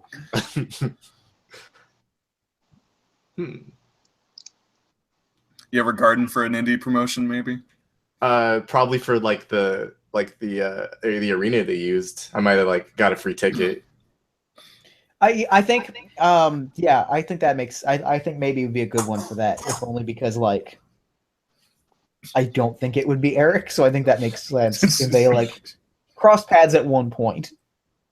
Yeah. Oh, you're here too. Nuts. All right. So we come back from commercial. And Handsome Hank Caulfield, the face commentator, is in front of a green screen, which is again not a smart board. It's not a smart board wheeled in from the math classroom. And he says, "Welcome back. We are welcome back to the first ever LGGW World Title Tournament. We are crowning our first ever world champion. It is a momentous occasion. We are down. We are halfway through the semifinals or the quarterfinals. We've got 6 of our 8 or 3 of our 4 final 4 decided. we have one match left. Let's go through the last few weeks. And we cut to a video package that kind of showcases that like LGDW has been running matches for honor's sake for the last few months since their inception. A few weeks ago, they launched their world title tournament. They had 32 competitors. That narrowed down. There were qualifying matches held over a number of weeks. That narrowed it down to 16. So I want to ask each of you. First off, we see Bobby Kroon, who was Kevin, who has had some technical difficulties and had to duck out. Bobby Kroon faced off against, I'm going to say, who do I want him to face off against? The Mai Tai Murder Machine, Hector Ramirez. Faced off against the Mai Tai Murder Machine, Hector Ramirez. And it was an underdog victory. Like, it was a lot of Mai Tai, so it was stiff kicks.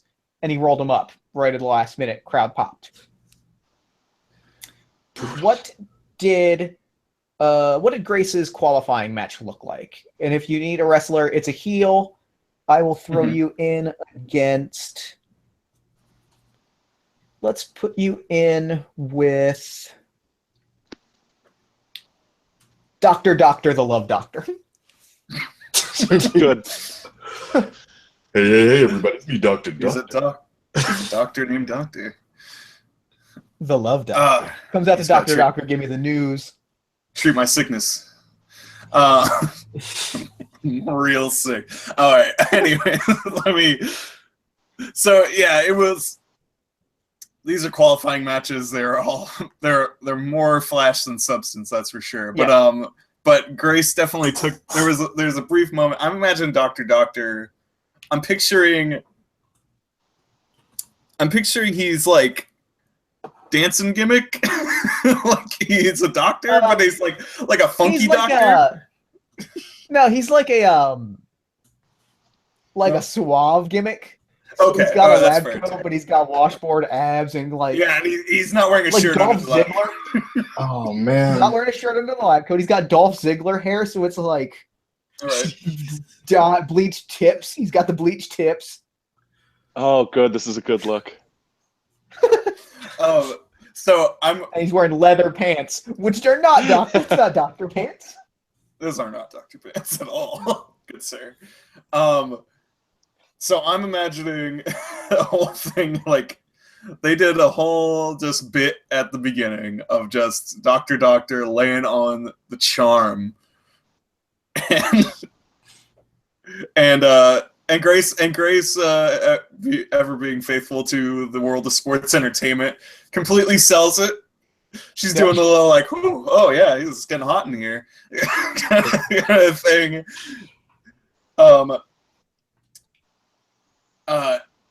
Let's see here. I feel like I heard someone describe something like what I'm imagining, but I guess eventually he I'm gonna say they do a whole like dip, like he dips her. Okay. And then she just hooks around his neck and just flips him over into a headlock. Yep. Gives him he's sitting on the floor, gives him like a fucking drop kick to the back of him, and then yeah, basically just real quick finisher, just boom, he's out of here. Yep. That all checks out. And then as she's leaving, she blows him a kiss. Yeah. Gotta get that gimmick all the way. Eric, your qualifying match was against the River City Kid, Tyler Arrow. Okay. Who is Tell me more about the River City Kid. He is he's kind of a bad boy. A little bit of a bad boy babyface. Yep. He says he's from like the streets. He's doing Stone Cold. He's like doing Stone Cold stuff. So he's got the boots. He's got the vest. He's got the black trunks. But he's also doing like a greaser gimmick. So he does like the comb through the hair.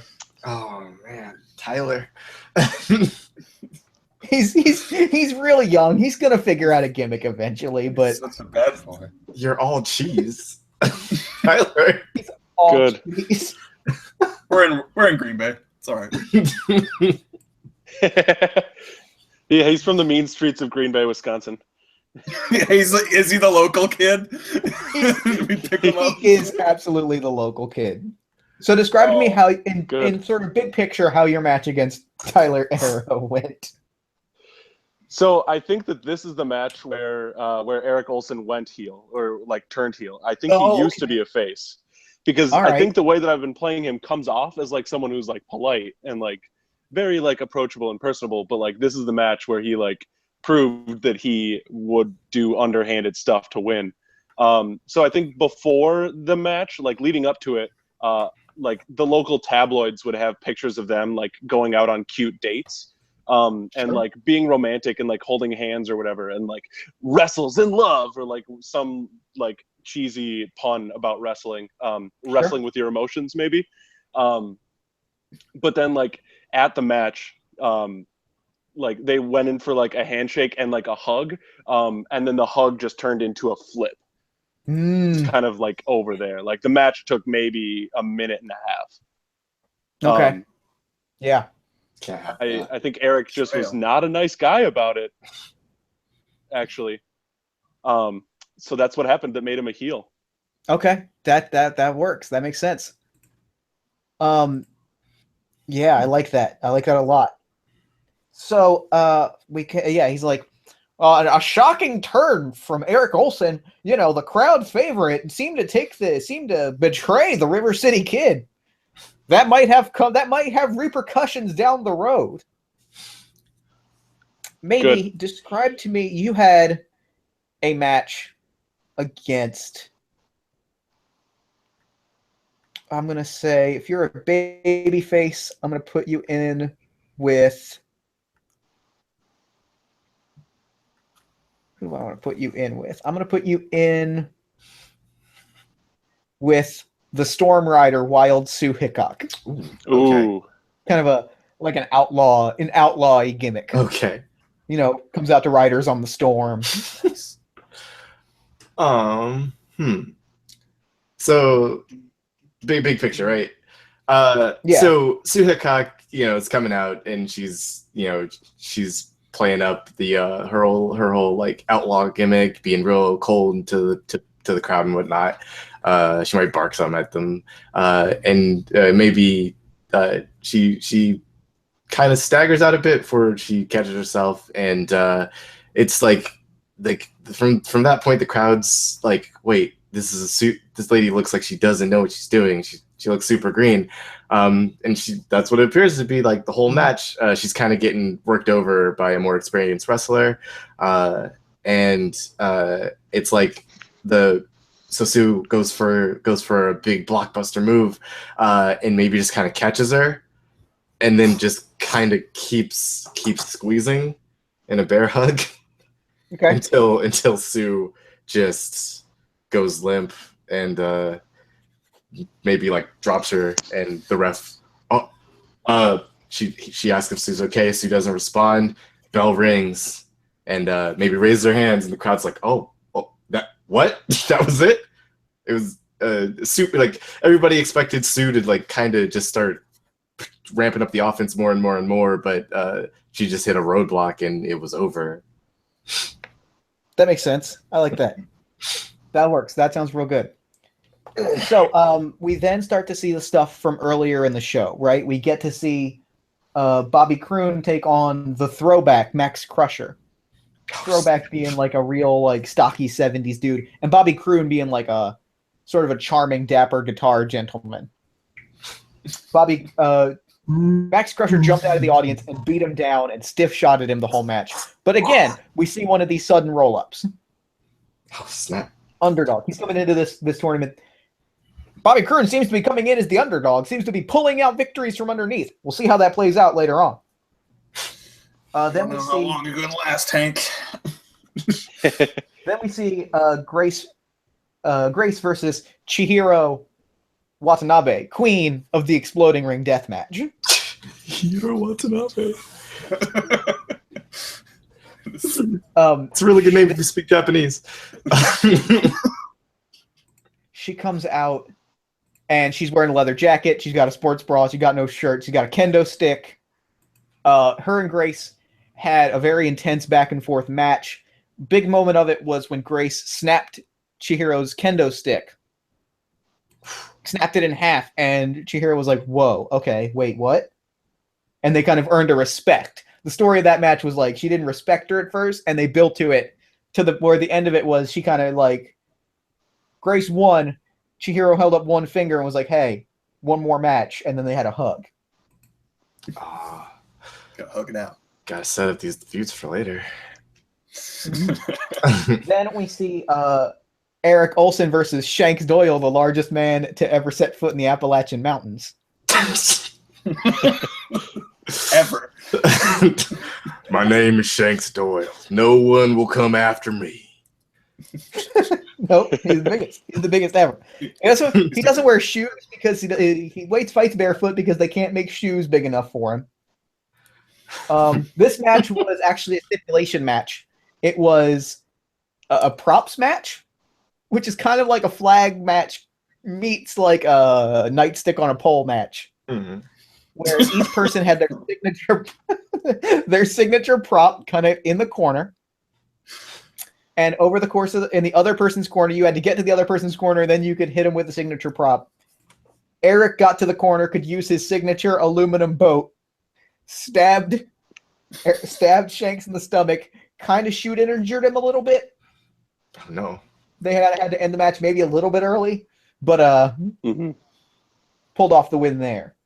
So Grace and Eric will be facing each other in the semifinals. Oh man. Uh-oh. Then we get to the match that's about to happen, which was scheduled to be the Phoenix, Randall Phoenix, who was an old timer. He's from the 80s. He's like a very 80s dude. Currently about 66 years old. Wait, broke a leg. Good. Do they always say the Phoenix, Randall Phoenix? Yes. Okay, cool. I just needed to know. But he broke a leg. He's out. There's an injury. So subbing in for him at the last second Mystery is maybe Lean, who also won a qualifying match. Don't worry about the facts. It all works out. Wrestling. It's fine. Wrestling. Nice. She got a butt. She won a qualifying match to be the Replacement. Yeah, she wanted to be like the replacement, the potential replacement. Now she's getting called in. Perfect. Make it look like you planned it all along. Of course. Okay. So what happens? Then we throw to the ring, and we get your first match. Super Americana music starts playing. Like trumpets blaring and like big drums as Miss Olympics Carol Dennison comes strutting out to the ring. She's wearing her Olympic singlet, and Handsome Hank introduced Carol Dennison, ladies and gentlemen, a former Olympic weightlifter, actually qualified, did not place, says she accomplished her Olympic dreams and has now transitioned into a new career as professional wrestling. Crowd thoroughly in her corner.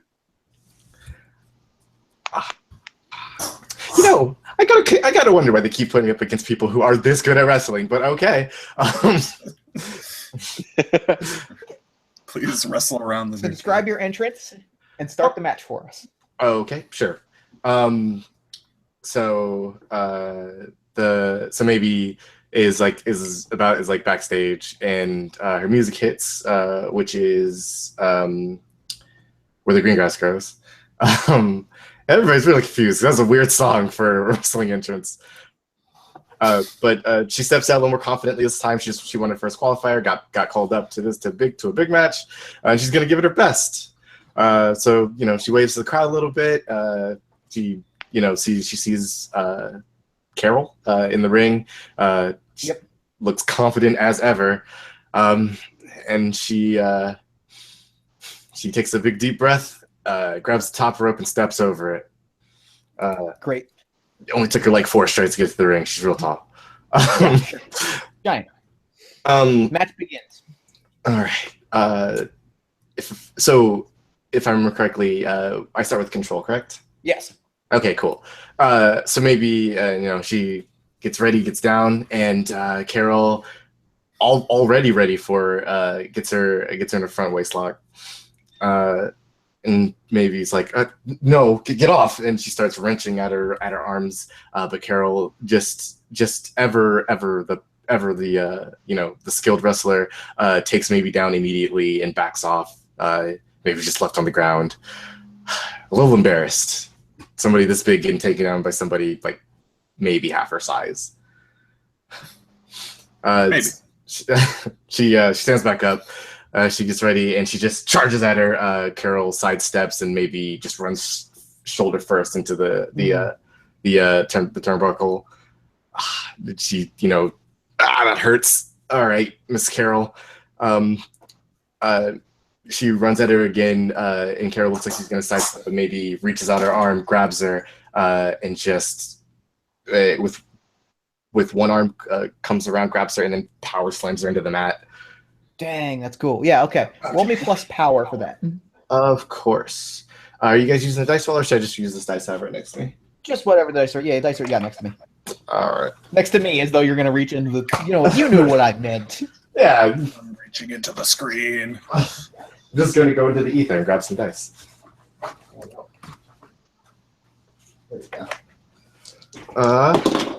That is 6. That is a 9 with a +3. Okay. On a 9, for a wrestling move, on a 9, choose one. Keep control of the match and transition to the next sequence, or give up control and take one momentum. I'll take a momentum. Okay. Power slam is pretty cool. Yeah, I think you power slam, you stand up, and Carol kips up. She jumps to her feet. And the crowd's like, ooh. You have to no-sell it. no soldier. And Okay. I think she whips you into the ropes. She grabs you hit the ropes, you come back at her, she picks you up and power slams you right back. Oh dang. Olympic. Crowd is on fire. I believe it.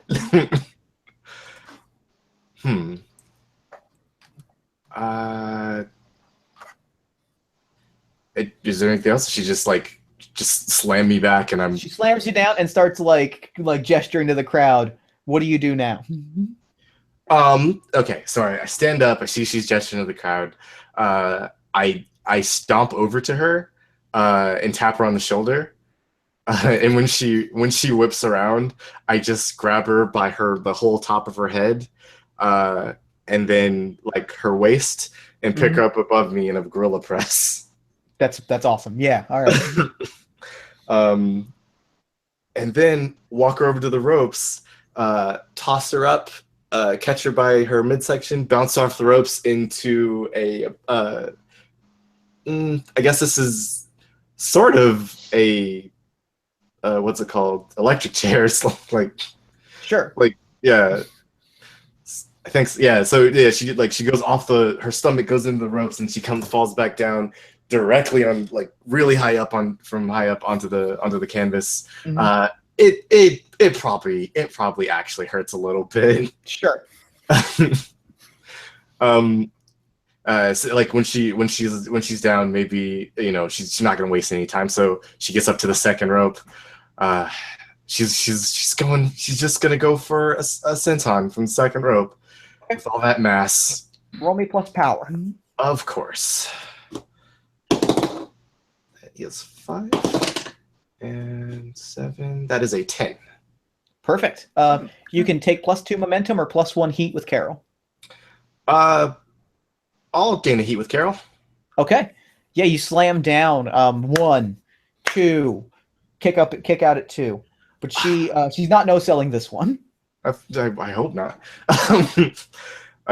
So maybe it's about she stands back up and she's like, well, didn't work, it might work again. So she goes to grab her again, but Carol just kind of twists herself, grabs maybe in like she's about to go for an STO, and maybe gets bent backwards, and Carol basically does a Sister Abigail. She just twist her and maybe just face first into the mat, and 1, 2 kick out. The crowd's probably seeing what's happening. The bigger person is trying something different. The smaller person is using power moves that probably wouldn't work on somebody like this normally. And Carol's like, you know what?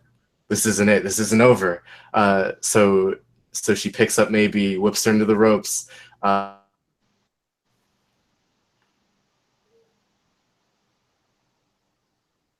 Suspense. Did we lose you? You went quiet there. Are you still there? He might have slipped. Every once in a while, there's connection issues. Sure. Just a real suspenseful moment. Yeah.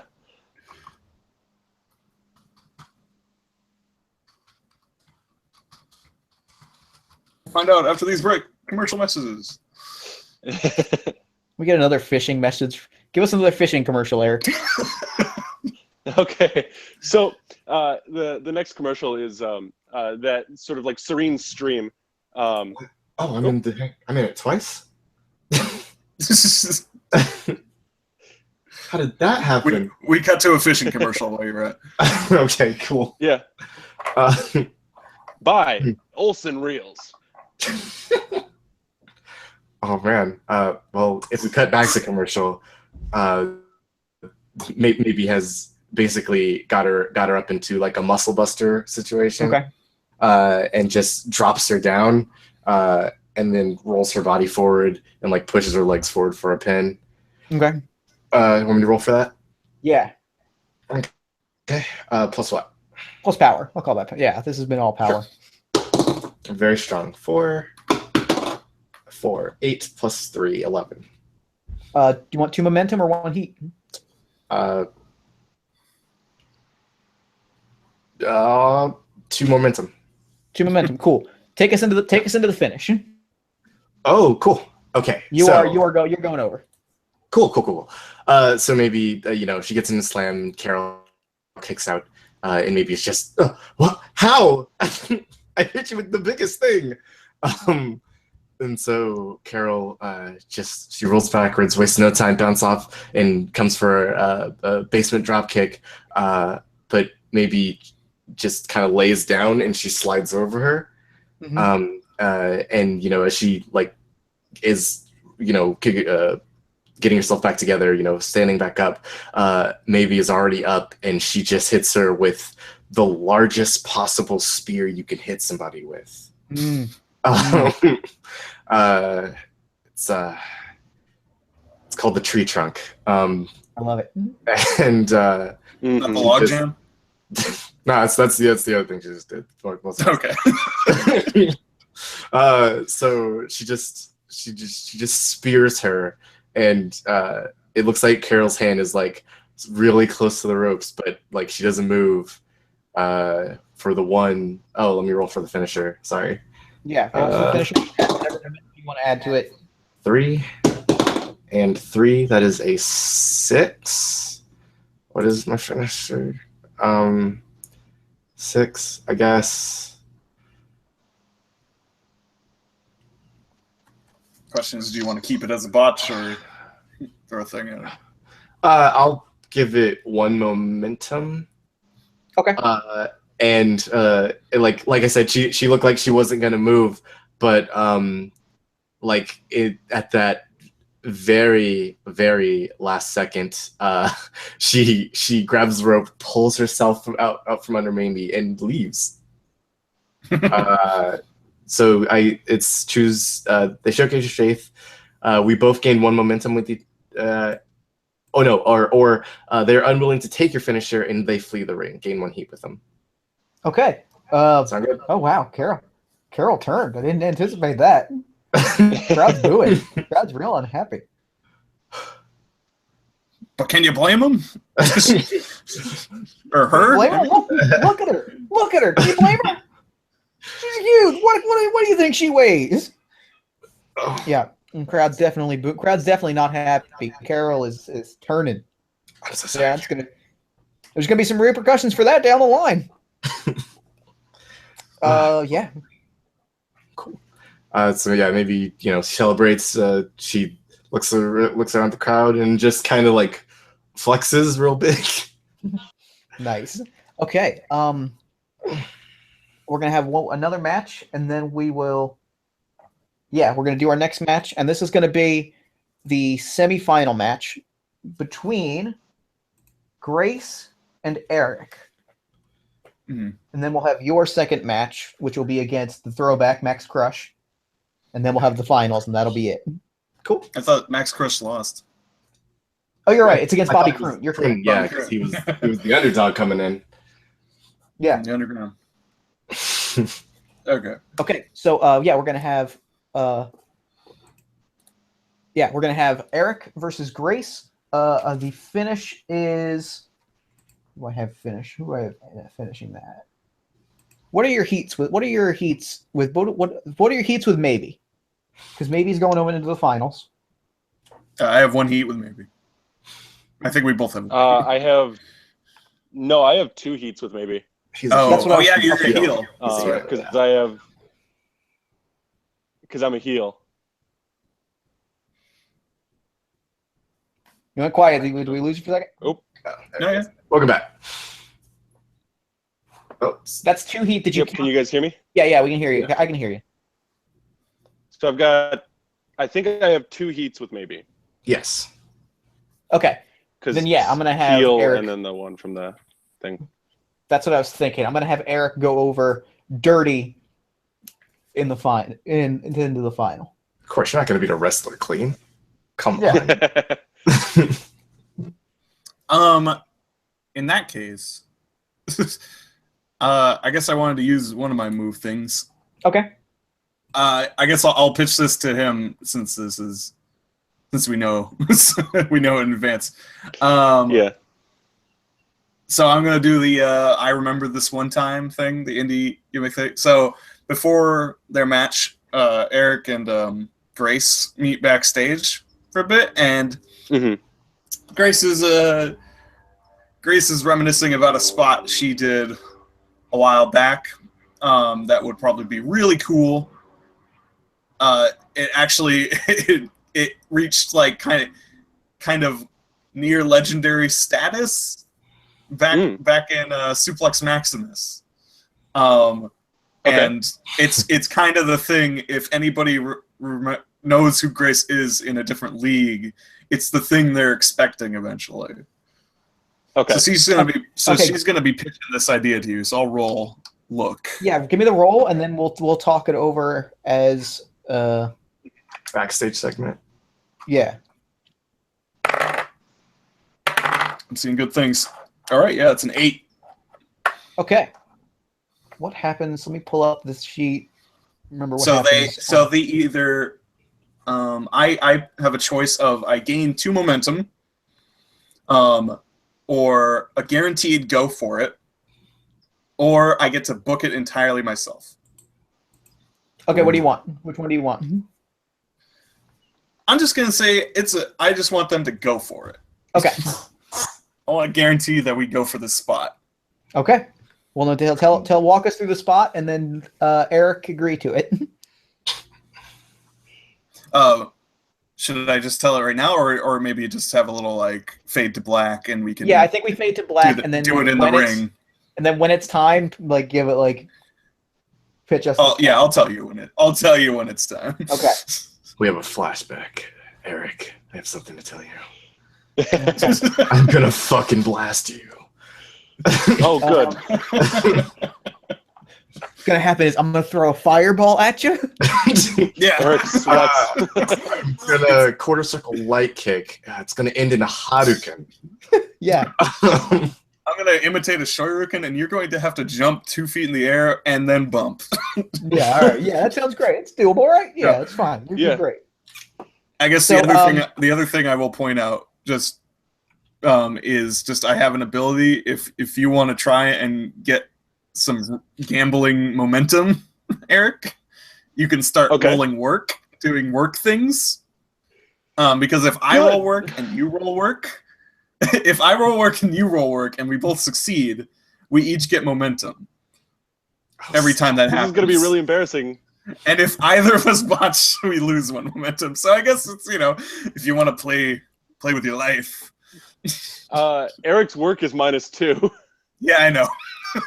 I just figured I'd put that out there. Yep. Okay. All right. Eric, you're coming out first. Describe your entrance. So I think that Eric doesn't do like a fancy entrance. It like opens on the ring, and he's in the ring with a microphone already. Okay. And he's gonna shout at the crowd and say like, "Oh, I played dirty on that last match. I'll play dirty again." And what better stadium to play dirty than the Packers? They've packed so many of you no good nicks and harsh harsh hooligans in here that it sounds like the whole state of Wisconsin's in here, and I can tell because it reeks of cheese. That's cheap heat. That's cheap heat. When you insult and compliment the audience in their hometown, gain 1 momentum. You only do it once. Yep. So I'm at 1 momentum already, right? Yep. At no momentum because I spent it all last match. Yeah, so you've got 1 momentum now going into this match. Got 1 from here. Yep. And I think at that he like drops the mic and does like the raised arms, like what at the audience. Nice. All right, Grace, describe your entrance in response.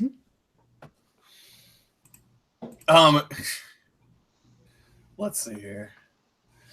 Grace doesn't have a mic, but she is like, I think she's just trying to egg on the fact that she is not the one insulting their hometown, first of all. Just really,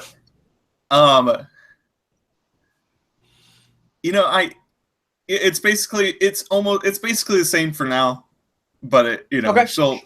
she has something to take advantage of later. Sure. So you hit the ring. Is there a rule on who starts with momentum if they're both player wrestlers? I think so. I would concede it to Grace if she's coming into the ring. Yeah, I think you just decide who wants to start with control. In that case, yeah, Grace, you start with momentum. So describe to us how the match starts out. All right, so Grace comes in. She's full of that babyface fire.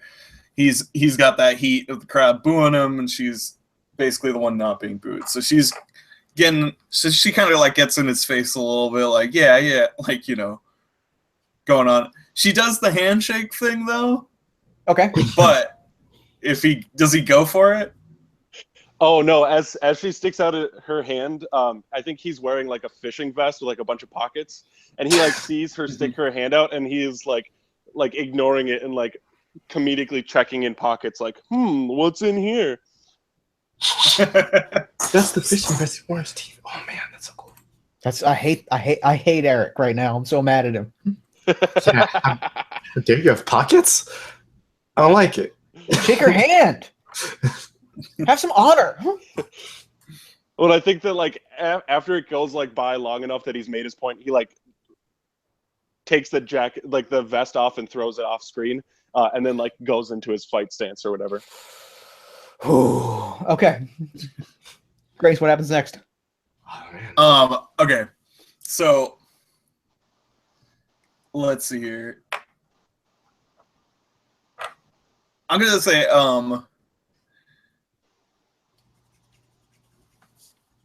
okay, so Grace starts it off again with the chain wrestling thing. I'm gonna say Eric actually starts getting a slight upper hand every once in a while. Like he starts sort of initiating some of the lockups. Okay. But Grace keeps just slipping out and getting upper hand. Like he gets her into whatever move, and she can flip him over her back, or he gets her in an arm thing. She does a little roll into her own arm drag, and she keeps doing that, and he keeps slipping away. He's a slippery fish. Yep. Like very like not just like, oh, I got out of it, like separating himself and oh, they're not wrestling anymore. Boo. You know, he's looking real slimy. And at some point at a certain point he rolls out of the ring to get out of the thing. Everyone's booing him, everyone's booing. And Grace kind of taunts him to come back in, and he, you know, he's like, "Oh yeah, I'm gonna get you," you know, like going for a clothesline or whatever. And he comes back in, and Grace just ducks him and slides out of the ring herself, and it's just like leaning back with the crowd. Oh like, yeah, she finds someone with like a fucking cheese hat or something, because you know somebody's gonna be wearing it, and she like puts on the cheese hat. And is just hamming it up with these crowd members. I'm actually going to ask you as she does that. I was going to work the audience real quick. Yeah, I was going to ask you for a work the audience move. Yeah, so that's roll audience, which is a +2 now. Roll plus audience, yeah. Nice. Whoop. That is a fucking 12. Oh, plus geez. 2. So that's a 14. You get 2 momentum. It was a natural 12. See, is there a legendary work the audience? I don't think there's a legendary. Believes? No, there's not. I feel like that's like the one thing there isn't. Okay, darn. It should be. They should just like carry you into the ring. So yeah, okay. So you get so 2 momentum. All right. Okay, Eric, so what you were were gonna do something in response? Yeah, what's the? So I think as she's working the audience, something like all the cameras are on her, and something falls on the top of the cheese hat, and suddenly it's yanked from her head. And we see Eric with like a fishing pole, cheese hat. And as he pulls it in, he like rips it in half. What? You absolute jerk! And I think that I'm going to work the audience because I have my cadre of loyal fishing fans and loyal Minnesota fans with me. Oh man, it's an audience. The athlete has a move called fan base. So describe the fans who have followed your career into wrestling. So it's just like a bunch of people like wearing purple and like with fish hats on. All right. And so I'm going to try to work the crowd here. And boy, howdy, I'm going to hope that I get it good. But either way, I'm going to get some good stuff. So I also have has the look. Oh, boy. So I did botch work the audience, but I still gain a momentum because I have the look. Still gain momentum, yep. He's got the look. So I've got 2 momentum. My fans are kind of like, about it. Yeah, you gotta start working it if you want them to chant for you. Yeah. Okay. Well, we've showboated, so I guess Grace is gonna get back to the ring proper now. I'm gonna say Grace is just shoots back into the ring. I'm gonna say Erica like tries to right off the bat try and hit her with the fish ball. Yep, absolutely. That's what I was gonna suggest too. And she just ducks it and hits the ropes into a drop kick. The fishing pole goes flying. She's not gonna snap 2 things today, but you know, is the lingering threat. Yep. Goes flying. The ref, scuttles it away because that's what he does. Yep. And she's kind of gets you in a bit of a sequence of kicks. It's kind of like the little like fired up sequence. Every time you get up, she kind of throws a leg lariat at you, just so you know. Yep. Keep bumping. Then she gets you in a bit of a neck breaker. Yep. All right, roll me plus work. Yeah. Let's see here. Wish I had more space to roll. There we go. Man, it's a good thing I have good work. That's a 9. Nice. Do you want to hand off control and take a momentum, or keep control? I'll hand off control and take momentum. All right. Yep. So she gets Good. Because I have a perfect idea for this. Good. Yeah, she goes for the pin, kicks out. The count hits 1, and Eric already flips out. And we see that he has something around Grace's heel, and ankle, and that's that he's taken a fishing leader, so like a big like nylon rope that's used to like keep the fish that you've caught, and wrapped it around her ankle. And as he pulls out, he uses his momentum to sort of like pull that and like pull her legs out from under her. And just kind of like gets that opportunity to start like wailing away. And I don't think that there's any technique, and I don't think that this is showy. I think that this is just like straight raw like elbows. All right. Gosh. Would we say that's still look maybe just because especially because you're implementing the fishing line? Yeah, I'm gonna call that a look because you're demonstrating your character through your actions. Yeah. Okay. What a bad man. Good. I finally rolled above a botch. So I got a 10, right. even with my -1. All right. So my fan base goes wild. And so I get an additional +1 momentum when I get a 10+ in the ring. So do you want 3 momentum, or do you want a momentum and a heat? Oh, I want 3 momentum because that puts me at 5 momentum. All right. That's a lot of momentum. Yeah. All right. And I think you maintain with your control. permission, I think that this would be when the finishing move happens too. Yeah, I'll Hold on. Yeah. Well, hold Wait. on. We still Oh got. yeah, that's right. There's a spot to do. There's also a spot. To Ooh, yes. We gotta have a brief comeback. Yeah. Yep. So wait, is there a max to momentum that I can store? No. Nope. You can store as No. much as you want. I Okay, have cool. 400 momentum. Just keep banking it, man. Yeah.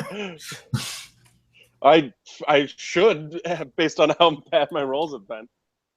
I'm waiting for the one time I don't roll with plus power, and I'm just gonna be out of luck. Yeah. I got a -1, so I'm gonna bump that up. Well, dang. Okay. So, yep. So 5 momentum, and I think like as the elbows are happening, I think that she like gets an elbow in of her own, like as like between the fury, the flurry. I mean, she gets an elbow up, and he wasn't expecting that, so he goes flying. Okay. And then tell me what the spot is. Yeah. So it starts. So basically, Grace has to spend some time as you go rolling away. Grace has to spend a little bit of time to get out of the fishing line, and she's selling her leg a little bit. Mm-hmm. You know, because you tripped her up and stuff. She's like, oh. And she's just, you know, she takes a moment to look at her leg, and then look to yours. So as you come up, first up, to start this spot, because I'm gonna imagine Eric comes in, you know, like with a boot, tries to get her with the boot. Grace hooks her arm onto the leg, dips his head down, and then gives him, in the most poetic fashion, a fisherman's suplex. And for those of us who aren't wrestling like aficionados, please describe this fisherman's suplex. A fisherman's suplex is is the basic form of a suplex, right? Mm-hmm. I guess that's where we start. I'm sorry. Okay. Suplex is the one where they like, you're both facing each other. The guy in front of you is bent forward, and he basically force him to do a somersault over you onto his back. So you pick them up, you throw them backwards, and they land on their back and shoulders. Yeah. Okay. Yep. So a fisherman's suplex is very similar to that, but you hook their leg first, and then bring them back and hold onto the leg, so it immediately goes into a pin. Oh, good. It's a very effective move. Yeah. There's 1, 2. He slips out of it like a slippery fish. You got. Yeah, but she's not done yet. She stays on you. Eric, any offense Eric kind of comes back, she just comes back like just with straight kicks to his leg. And if he tries to come back, he falls for it again somehow, and she gets him in the leg. But this time it's different. This time I don't know if you know what a dragon screw is. I know what a dragon screw is. I don't. It is a leg takedown. Basically, you grab their leg, you twist your body, and they twist along with you onto the mat. Okay. But this is no ordinary dragon screw. This is what's known as the danger screw. Basically, what she does is you kind of in total shoot, in the fakeness of it all, you have to sort of hop up a bit as before they do this. So using your kind of bounce momentum and then hers, she jumps into the air while she dragon screws. So it's kind of like, I don't know, Ricky Steamboat used to do arm drags where it looked like he was just like floating in midair. It's basically that same application, but to your leg. Oh, jeez. Okay. And so I figured I was going to actually roll plus heat for that. If that's that makes sense. Sounds appropriate. Ooh. Also, here's a GIF for reference. The only appropriate GIF I could find is not of a real human being. Wow. But yeah, so I'll roll heat real quick. And you bounce like that too. Yeah, basically, yeah. You sell the impact and just do a big twist. All right. That's a 7. I'm gonna bump that to a 10. Okay. Why not? I have 4 momentum. I'm gonna bump it up to a 10 and get that last 10, bit. Do you want to get? I'm gonna get that last bit. Last bit of heat. Yeah. All right. Well, bump up your audience +1 because you're in the ring. Yeah. So yeah, so she just does the ultimate dragon screw on you. You're bouncing away. She somehow looks like slid just so it looks like she landed back on her feet. And then I also put in a GIF. I put a GIF in the chat of a fisherman suplex as well. Oh yeah. Good call. Nice. Boom. There you go. Fisherman suplex is great. Anyway, so neat. All right, and yeah, so in kayfabe, your leg is just like, oh crap. Yeah. She just twisted that thing out. And Grace definitely has the upper hand. I mean, you can just hand off control whenever you want, though, right? Yeah. I mean, I'm cool that, or I could do one more move if we really want to lay down the he's really getting overpowered thing. I think we can move into the finish. I think. Yeah, I think I've got Eric, describe to me how you take over, and then lead us to the finish. I think it's a very quick transition because as he's writhing on the ground, he would reach underneath the ring and pull out a paddle for a canoe and just backhand it's flying. Ref didn't see it. Yeah, exactly. And then just look at the paddle, look at the ref who's looking at something else. Oh. Look at the paddle and toss it into the crowd. And then some very excited Minnesotans just grab it and hide it. Oofda. And hide it under their seats. And then he would sort of roll over to where Grace is, and then just half-heartedly put her in a pin as she's dazed from that. All right. And so he is just barely holding on to being able to move his own body. Yep. To pin her. Yeah, limping over. God. Yep. Yeah. Roll me that finish. And I'm gonna put. I can apply momentum after the fact, right? Yeah. Apply your momentum after the fact. Don't worry. Don't spend it. Okay. Because you still have one more match to fight. Yeah, I do. So I got a 7. I'm gonna try and figure out how much I want to do. If I want to keep it at 7 or anything less than 3 isn't going to have an impact. So you want to spend 3 or nothing. Okay. Shoot. I'm gonna go for it. Spend the 3. Okay, you spend 3 momentum. You hit your finisher clean, gain 1 audience. Yeah, there we Nice. go. So now I'm at It 2 works perfectly. audience. Clean and big scare quotes. Does a finishing move count as a move for purposes of fan base? That's That's a good question. yeah, it does. It's moving the ring. Okay. Yeah, that is. Yeah. Nice. But that's Another before momentum spending for you. momentum, so never mind. Yep, only before momentum. You are correct. Yep. So I still I only have 2 momentum now, but I also have 2 audience. So So yeah, you do that. The crowd is booing, and you kind of make your way to the back. The crowd is chanting, "Thank you, Grace," and they're chanting, "Grace, Grace." And I think as you stand up, you're holding your neck, you're nursing the wounds. yeah. I think Chihiro comes out and like points at you to be like, "Yeah, this is happening next week or whatever." Just setting up that really leaning into that match. Can I for make Grace? a suggestion to escalate Yeah, that? for Grace. Can I escalate that Yeah. I mean, Jeff? sure. and say that instead of like pointing, like she just nails me in the back of the head with a bottle and I go down? Oh, that's good. Yeah. Yeah. And that's the end of that And then- match. And then just points at Grace and is like, "You," and then heads to the back. This is not your Yeah. fight, Eric. I think even escalating it further, she points at you and then breaks another kendo stick over her knee, and you're gonna have to have a hardcore match. Oh. Oh. jeez. We're gonna need some working kendo sticks then. Come on.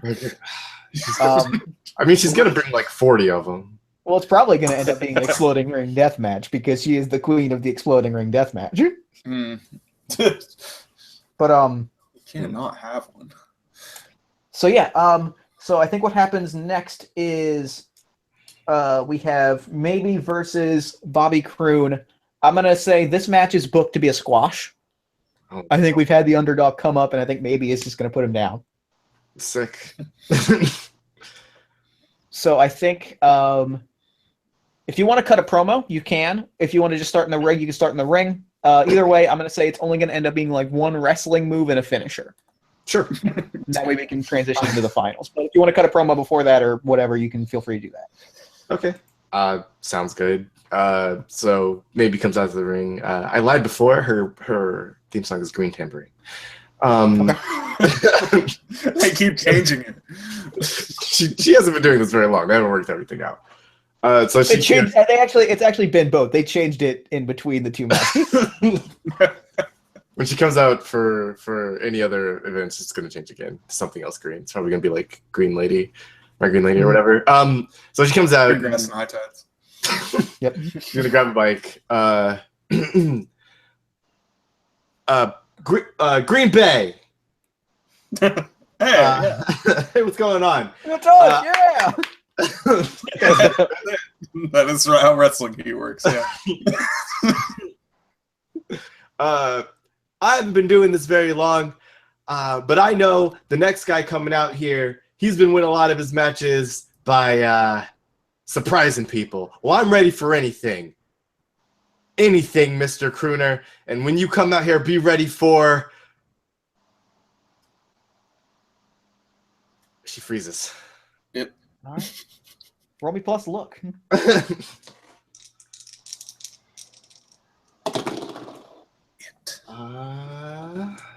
7. Oh no, with look? Oh dear. Yeah. That's the bad thing. Oh no, my look is 0. Cool. Whew. All right. Okay. Do you want to add a stipulation, get 1 momentum, or take +1 heat with Bobby? I'll gain a momentum. Okay. And maybe Bobby like she comes at out- the end of her free. Go ahead. Oh, go ahead. No, sorry. She was going to say get ready to be planted in the ground, but so Bobby comes out. Yeah, Bobby comes out. He's playing his guitar. He kind of hops in the ring. He's looking a little cocky now. He's showboating a little bit. Oh no, Bobby, you can't go heel on me. All right, so maybe just doesn't. She doesn't look impressed. She looks around at the audience. Are they feeling Bobby now that he's been winning?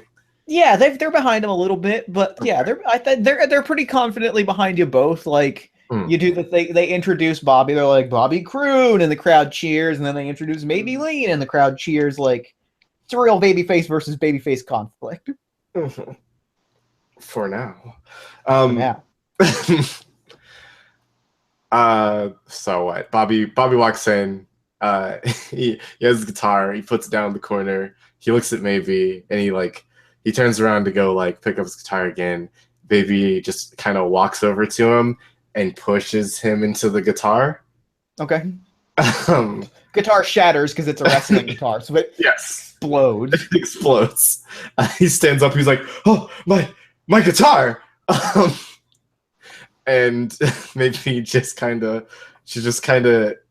she like walks over to him. She gets down to his level, and she just says, "Not today, Mr. Crooner," and just. She picks him up and power slams him and then doesn't let go and then kind of gets up and bounces off of all 4 ropes doing a power slam after each one.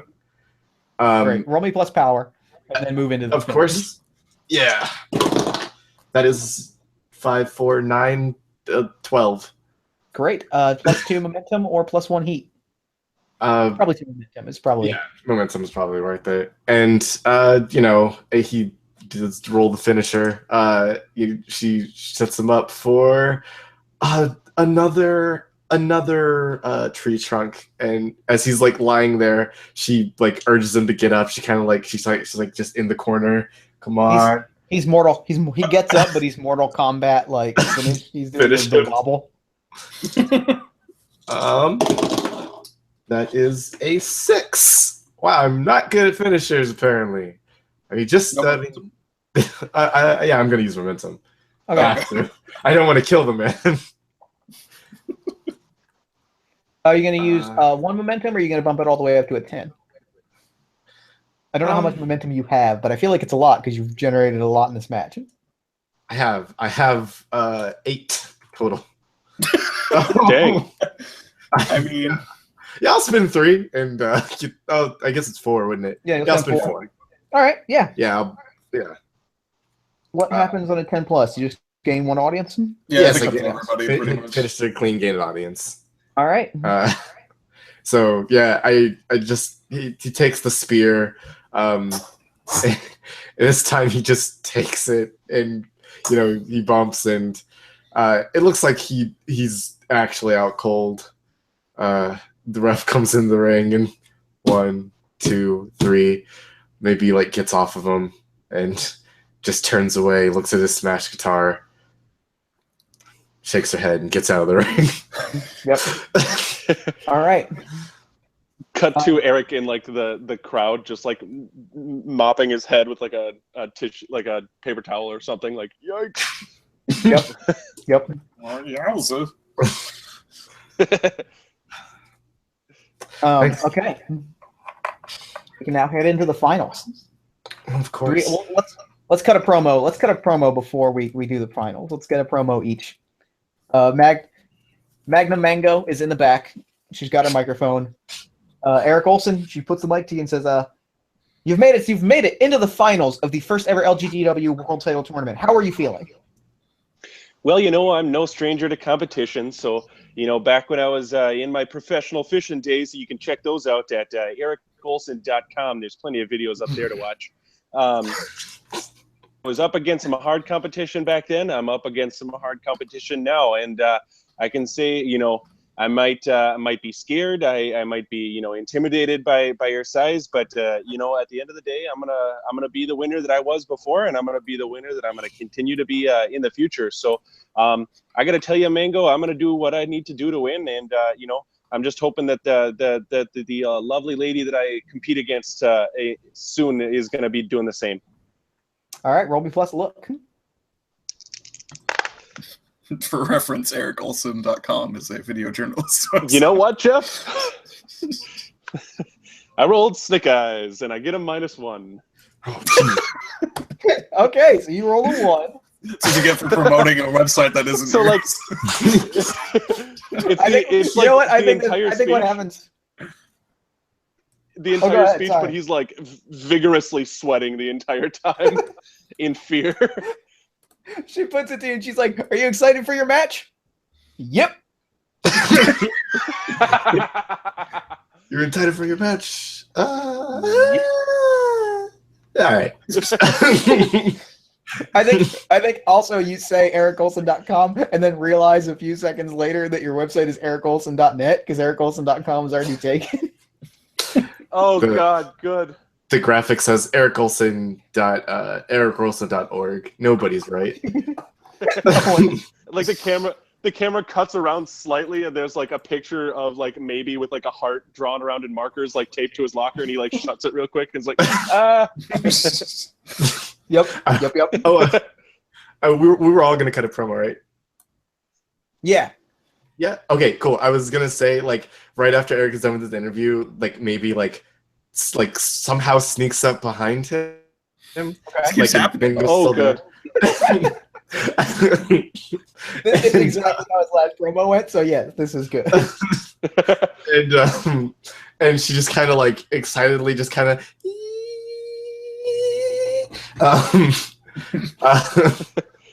And then she just kind of Eric. He like jumps and slams the locker again. Is no Trout this time.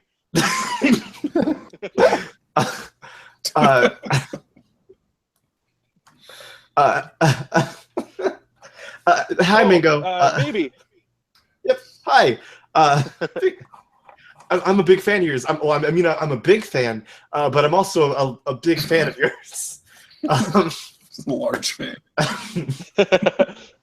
I just wanted to say, I hope you see my match later. I was super inspired by like you and Grace Thorson. You guys are the reason I'm doing this now. You know, you're really like pillars of the industry. You know, I was wondering if maybe you could sign my tackle box. I just happened to bring it. Yeah, I anything for a fan there, maybe. Wonderful. You got that tackle box with you. Oh, yep, you got it right here.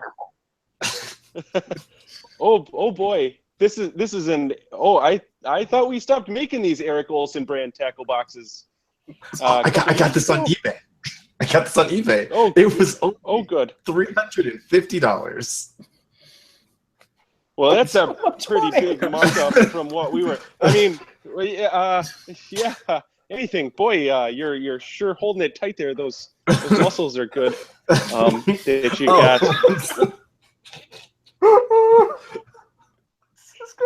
And oh boy, yep. I think that's my name. I certainly gave it my all, just like I'm gonna do in this match. I hope so. I'm rooting for you. Get out there. I didn't get to see your last match, but I heard you won. Yeah, I didn't get to see yours, but boy, howdy, I heard something. I hope we get to wrestle someday. She holds out her hand for a handshake. And he like takes it, and it's like embarrassingly like sweaty and clammy, in like that high school crush level. But she has her gear on, so she doesn't even feel sweaty. It's cool. Oh, good. Roll me plus luck, maybe. Plus luck, of course. That is a 3. Yes, good. Great, good. I love our awkward like muscle people. All right, so It's a good 3. I love this 3. This is an awesome 3. Wow, that's just nothing. All right. Grace is just off camera, just like holding in like her laughter. You're both gonna lose one audience, so you're both gonna go back to the audience that you were before. That's perfect. Because this is gonna go viral in all the wrong ways. Yep. Oh. So I remain top of the character. Like a bunch of teens set it to like One Republic songs and put it in like black and white and like crank the bloom up. Yep. Okay. Did each of you describe me your entrance? Eric, come out first because they want the crowd pop. They're gonna want the crowd to pop. Okay. I'm trying to think of a good River song. Whiskey River. Okay, it's the song from Oh Brother Where Art Thou? I went down to the river to pray, and just like him coming out in this robe, really like flashy and everything. And then as he gets to the ring, he throws back the hood, and he like mimes casting into the audience, and there's like a plant in there from like one of his PR teams, who like mimes getting caught and like comes up, and as he reels him up, the fan's like running down the steps, and then he mimes a clothesline to the fan. Oh, jeez. And then thank you, local indie wrestler. Onto the yeah. Steps onto the fan and then onto the ring. Whew. Boy, Eric. All right. And I would love for that to be a work the audience role, even though I'll call that my work work the audience. is terrible. Definitely work the audience. Okay. Let's work the audience. Oh, you're gonna be rolling plus audience for this. Work the audience. Okay, it's roll plus audience? Yeah, plus audience. Oh, thank God. Because then the result is a 9. Okay. Do you want one momentum, or do you want to start control of the match? I am going to go with I'm going to go with the momentum. Okay. Maybe describe your entrance to follow up with that. Okay, so maybe Soul Premo was that she didn't know she was actually going to be wrestling this guy. So she,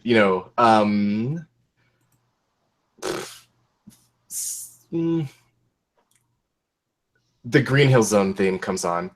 Yeah, right. Yep. and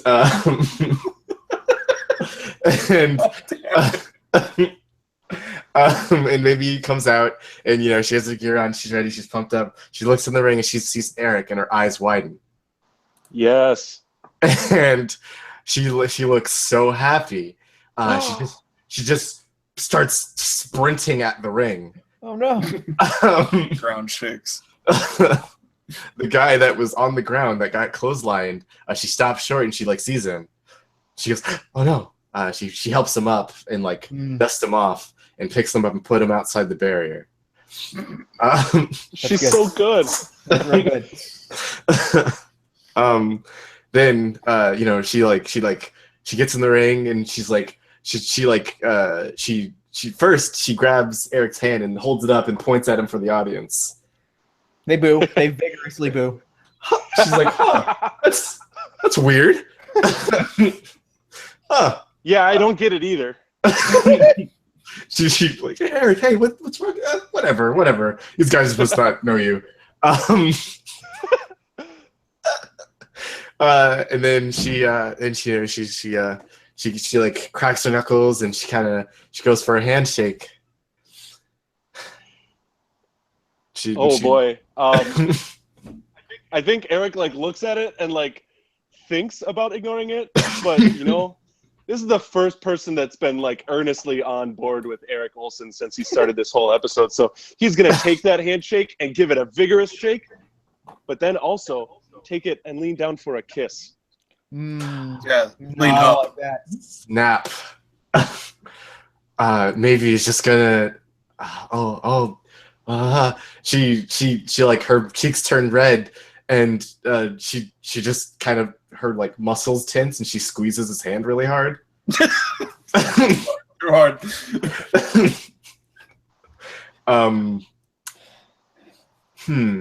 Who starts with momentum? Yeah, so they break you up. Actually, what happens is they break you up. The ref breaks up. Back it up. Hey, you guys, get out of here! Wait for the bell to ring. Carries out the belt, which Oh yeah. Earl, you missed the description of the belts. Let me re-describe this so that you can understand the beauty of what we're looking at. This is 17 pounds of solid gold. Sure. Okay.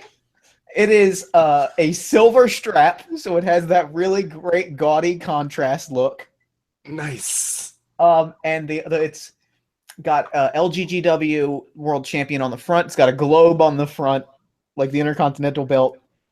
And the buckles, like the big studs they have for the buckles in the back? Yeah. Those are diamonds. Wow. So it is the most hideously gaudy thing imaginable. And when the lights hit it, it dazzles like Edward in Twilight. Oh, boy. that is.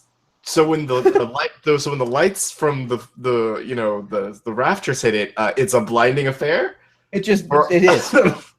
It blasts. It's all lens. It looks like it is made purely of lens flare. Oh god. Boy. It's beautiful. So he comes out. He holds it up. Ref holds it up. The crowd goes hushed. So bright. A hush falls over the crowd as he holds up the belt. They introduce Maybelline. They introduce Eric Olson. He brings down his hand. He says, "Let's go." Who takes control? Who takes initial control of the match? Ding ding ding. If you Eric is still terrified, so he's going to be pretty cautious about this. Okay, then I think maybe takes first control. Sure. Describe and make our first move. Okay, so maybe she wants to get a feel for her opponent first. So she just comes off the ropes directly at him for just a lariat. She's just gonna throw her whole body at him. Okay, roll me plus power. And then we're gonna do some more stuff.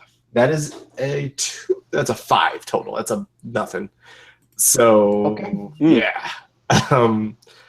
Rolling plus power on a botch. I get countered. I give him a momentum. Yeah. And take control. Okay. Or I guess I could spend momentum, but it's fine. How do you counter that, Eric? Did you give him a momentum? Yeah. Yeah. Oh, okay. So maybe Sorry, lose the momentum and Eric gains 1. Okay, so Eric gains a momentum, putting him at 4. I think he's like that he like steps out of the way, and I think she slams headfirst into like the pole in the corner. The turnbuckle again. This is the second time. It's true. And then at that, I think Eric like kind of regains it and goes, "Okay, this is my chance. I got to take this opportunity," and grabs her ankles and like pulls them out from underneath her. So she like falls on her face. And then I think he would like step on her back, try and get up to the top of the pole, and then like elbow. Okay. What do you want to call that? Is that plus work? What stat are you going for? It sounds like work. Yeah, it probably is work. I would sure love to be able to roll power, but I think all of these moves are doing work stuff. So yeah. I mean, go. And that is a straight 4. Oof. Okay. You could go up to like a 8 or a 7 with if you want to spend some momentum. Nope. Okay. Nope. We're gonna sit with 4. Okay. Then you lose 1 momentum. Maybe gains that 1 momentum back. Describe how you counter the elbow drop. Okay. So she's on her back, and maybe he's like, "Wow, he's better than I thought." And she rolls over just in time to see him coming down for the elbow drop, and puts both her hands up and catches him, and then sits up. Yep. And she tosses him up like a pizza. It's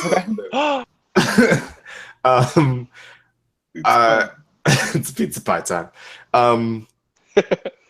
And she catches him on her shoulder, and then she like just kind of rolls over him, like putting all her weight on top of him. And a lot of major matches up until now have just been like big power moves. So now is when she showcases her speed. Okay. So she rolls over him, and it really hurts the stomach area. So he like, oh gosh, this is the worst. And he doesn't see the drop kick coming from the other side of the ring. Oh, good. This is. Can I add some commentary as she like throws him up in the pizza spinning move that like Hank goes I think Hank yells out, "Boy, where have I seen that move before?" And Stork yells, "No anchovies on my pizza." And like as she's like doing all these other moves, Hank is saying things like, "Yeah, it's okay, you can have all the anchovies from my side." That's why I married you. And like then we cut back to like just like the scene of violence in the ring. Yeah. All right, I'm into that. Yeah, it's a little sweet couple scene. I like that. Yeah. amidst the violence.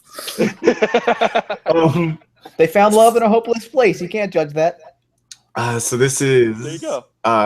This is maybe going for something a little more complex. So I was hoping to roll plus heat. Okay. So that is 6, 7, 8. Okay.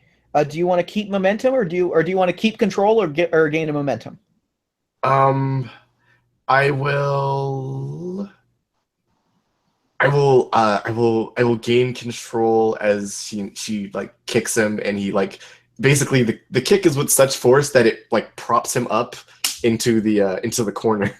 Okay. And he just like hits it really hard, and maybe is like, whoa, that was a lot faster than I thought it would be. Yeah. And swap control over.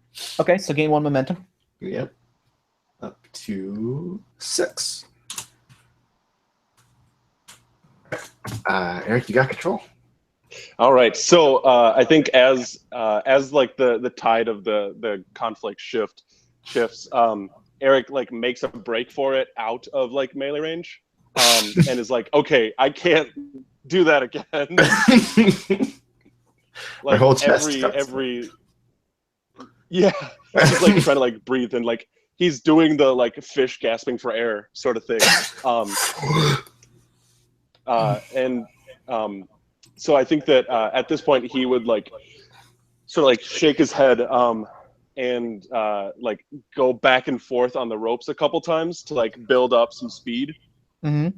Just try and like give it everything that he's got with like one spear, because you know what they say about spear fishing, you get one shot with it and it's got to be right on target. Yep. I'll call that plus power. Full power with it. Okay, thank you. Power, yeah, absolutely. Gotta take her down. Good. I love rolling badly, but also my power is +2, so this makes it a 10 even. Nice. Great, fantastic. Do you want 2 momentum or 1 heat? Remind me again what we can do with heat. What's your heat? What's your heat at with maybe right now? I think it's at 3. Yeah, you had 3, so you're gonna want to take that heat because that'll give you 1 audience. Okay. Yep, I'm gonna do that. So I have Cool. now I have 2 audience. Yep. I think you have 1 because we both lost 1, right? Yeah. No, you were both at 2. You were both at 2 because you had both finished your matches at 10+. Right. Yeah. So then you lost. You both dropped down to 1, so that would put him back up to 2. Gotcha. Yep. All right.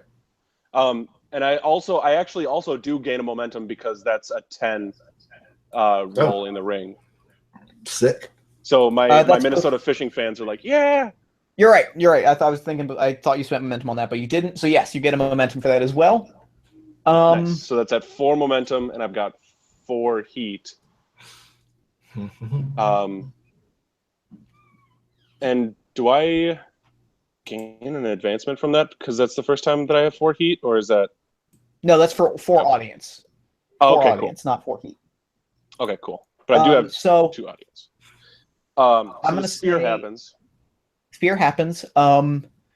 Describe to me 1 more big spot. Yep. Then I'm gonna hand off momentum to Maybe and let her take us to the finish where she goes over. Cool. Yep. So after the spear, I think Eric would come up behind maybe and like get arms underneath both of her armpits and try and just like through sheer power, as if he's wresting a mighty sturgeon from the river, to like flip into that fisherman suplex that he had seen done to him before. So I think that is what he's going to do. And I think that we get like a good camera shot of him like straining and like a vein popping out on his forehead as he's doing this. So I'm going to roll with power if that's okay. Sounds great. And that is another 10 with fantastic the adjustments. So nice. That is a 10, and you're already at +4 heat, so go ahead and just take the 3 momentum. Yeah, I'm going to take the 3 momentum. So that puts me at 7 momentum. Nice. All right. Face buster. maybe go ahead and describe how you take over. Okay. Give us one last big spot, and then take us into the finish. Okay. So she gets hit with a fishhook. This is the second time she's been lifted today. I'm sure the crowd is like, "Holy crap!" Yeah. She, she sells. She's like, "Oh, jeez." She's like rolling around on the ground. Eric, he walks over to like finish her off, and as he grabs her he grabs her shoulder to pull her up, and she just kind of like, and with a burst of strength, just like knocks his arm back. Okay. He staggers back a bit, and maybe stands up, and she goes, "That was a good move. Here's also a good move." So she just again trying to pick up the speed a little bit. She runs at him and leaves her feet again. This time for just a standing drop kick, and sends him to the mat. And he quickly gets back up. But so does she, and she kicks him in the gut, doubling him over.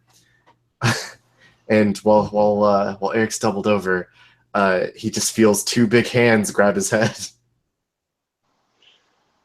Nice. And then she wrenches him up, and he goes up with her, and then she slams him back down, just face first into the mat. In a sit out face buster, X Factor him. And oh God, you really did just do that. maybe crotch chops.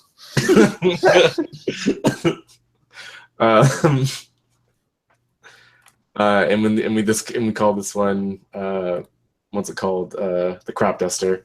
Yep. And he just doesn't look good. So let's roll this finisher. 6, 1, 7. Let's spin the 3 to make it a 10. It's fine. Okay. Yeah. You want to get one heat or 2 momentum?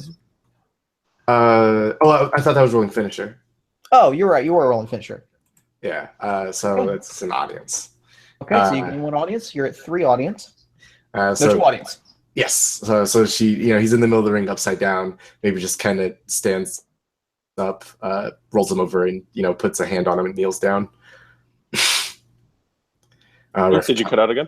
Oh no, I meant she flips him over and the ref counts 3. Oh, okay. 2, 3. Crowd blows up. Maybe Lean is your first ever LGGW World Champion. Maybe gets an advance because she has won a title. Nice. And the crowd is electric. And I think what happens, the big cliffhanger of the episode, like it's, confetti is dropping down. I think the big cliffhanger is Super America music starts playing. Miss Olympics comes out and says, "You are a fraud of a champion. You never pinned me. I'm coming for that title." The crowd is very conflicted. Little bit.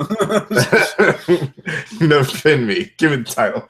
You ran away. You ran away. As when Maybe's music hits again, it's a Green Day song. Yep. Just any Green Day song. Who cares? It's a medley. It's just a medley of Green Day songs. They're all kind of the time of your life. I am one of those. When September ends. Yep. So market advance. Walk a lonely road. Yeah. The only road I know. And be an American idiot. This is gonna go on forever unless we hard stop this. We really do have to stop because I got to tell you, I am on holiday and I don't have time for this. Oh no! How dare you? How dare you? How dare you? How dare you? You American idiot! You Jesus of suburbia! You listen. That's all I know for Green Day. So like, you're on your I own. think we're out of Green Day songs. Oh, guys, I'm rapidly running out of Green Day. we're finished. We're finished. Time to walk down the boulevard of broken dreams. You know what? Yeah, we're done with this bit. I'm saying good riddance. Parentheses, time of your life. Damn it, Jeff! I was literally just about to say, you know what? Thank you for this opportunity. I did have the time of my life. I guess for my advance, I'd like to form a tag team. That sounds cool. Okay. I actually knew the exact tag team that I'd like to put maybe in. Well, Give it to me. actually, no. Of course I know. Yeah, you do. You're creative. Tag You've got it all. team idea. You know Eric everything. stands up. Eric stands up. The two of you look at each other, real tense. The handshake happens, and now you're an unstoppable outdoors folk tag team. The question is, did Eric turn face or did maybe turn heel? Or did they just not realize either of that? I think they're a pareja increíble from the Great Lucha. Yeah. If I may suggest an additional detail, Yeah. a strong handshake, and then no one knows who starts it, but like they're both pulled together in a hug, and then a kiss on screen as like the camera goes up and like the crowds like cheer. Yep. Nice. They're a tag team. They're going to go up against Grappler and Grappler, the attorneys at Wrestle Law. Those tag teams. That's a really good tag team. That one They'll- was submitted they'll on also Twitter. go up against- I cannot take credit for Grappler and Grappler attorneys at Wrestle Law. I needed to fit that in. Because it was so good. Yep. Get out of your system, because that is a real good name. Well, now that Eric Olson has a tag team partner, he can finally go up against Field and Stream and show him who's boss. Yep. Yeah, you can. Thank you. Oh my God, this was so much fun, everyone. Thank you for playing Had a good time. It was a lot of this fun. rule. Yeah, This is a good game. this is I wish really good. like This is definitely a good game. we don't get to play it as much as we'd like, and I wish we could get to play it more. So Oh, Yeah. this was great. This was so good. Also, who did Well, thank you all. how much audience did maybe end up with? 2, I believe. So Yeah, two still audience. top of the card, stole the show, motherfuckers. You did it. Great. Wait, I how think many did you have? Because I have 3. Eric has 3. oh, Both tied for tied. 3. Did One you of you is have- going to become. One of you is going to on the road to becoming the ace. Oh, good. I'll help you get over. This was such a fun game. Oh, this is super fun. Thank you so much. Thank you to all of you for playing, for donating, thank you so much for raising some money for a good cause. This game ruled. For those of you listening or watching at home, please consider donating. There are some great organizations being raised money for. Check out Lawful Good Gaming on Facebook and Twitter. And until next time, thank you so much for stopping by, and have the most wonderful day. And game on, friends. Heck Do yeah. those things.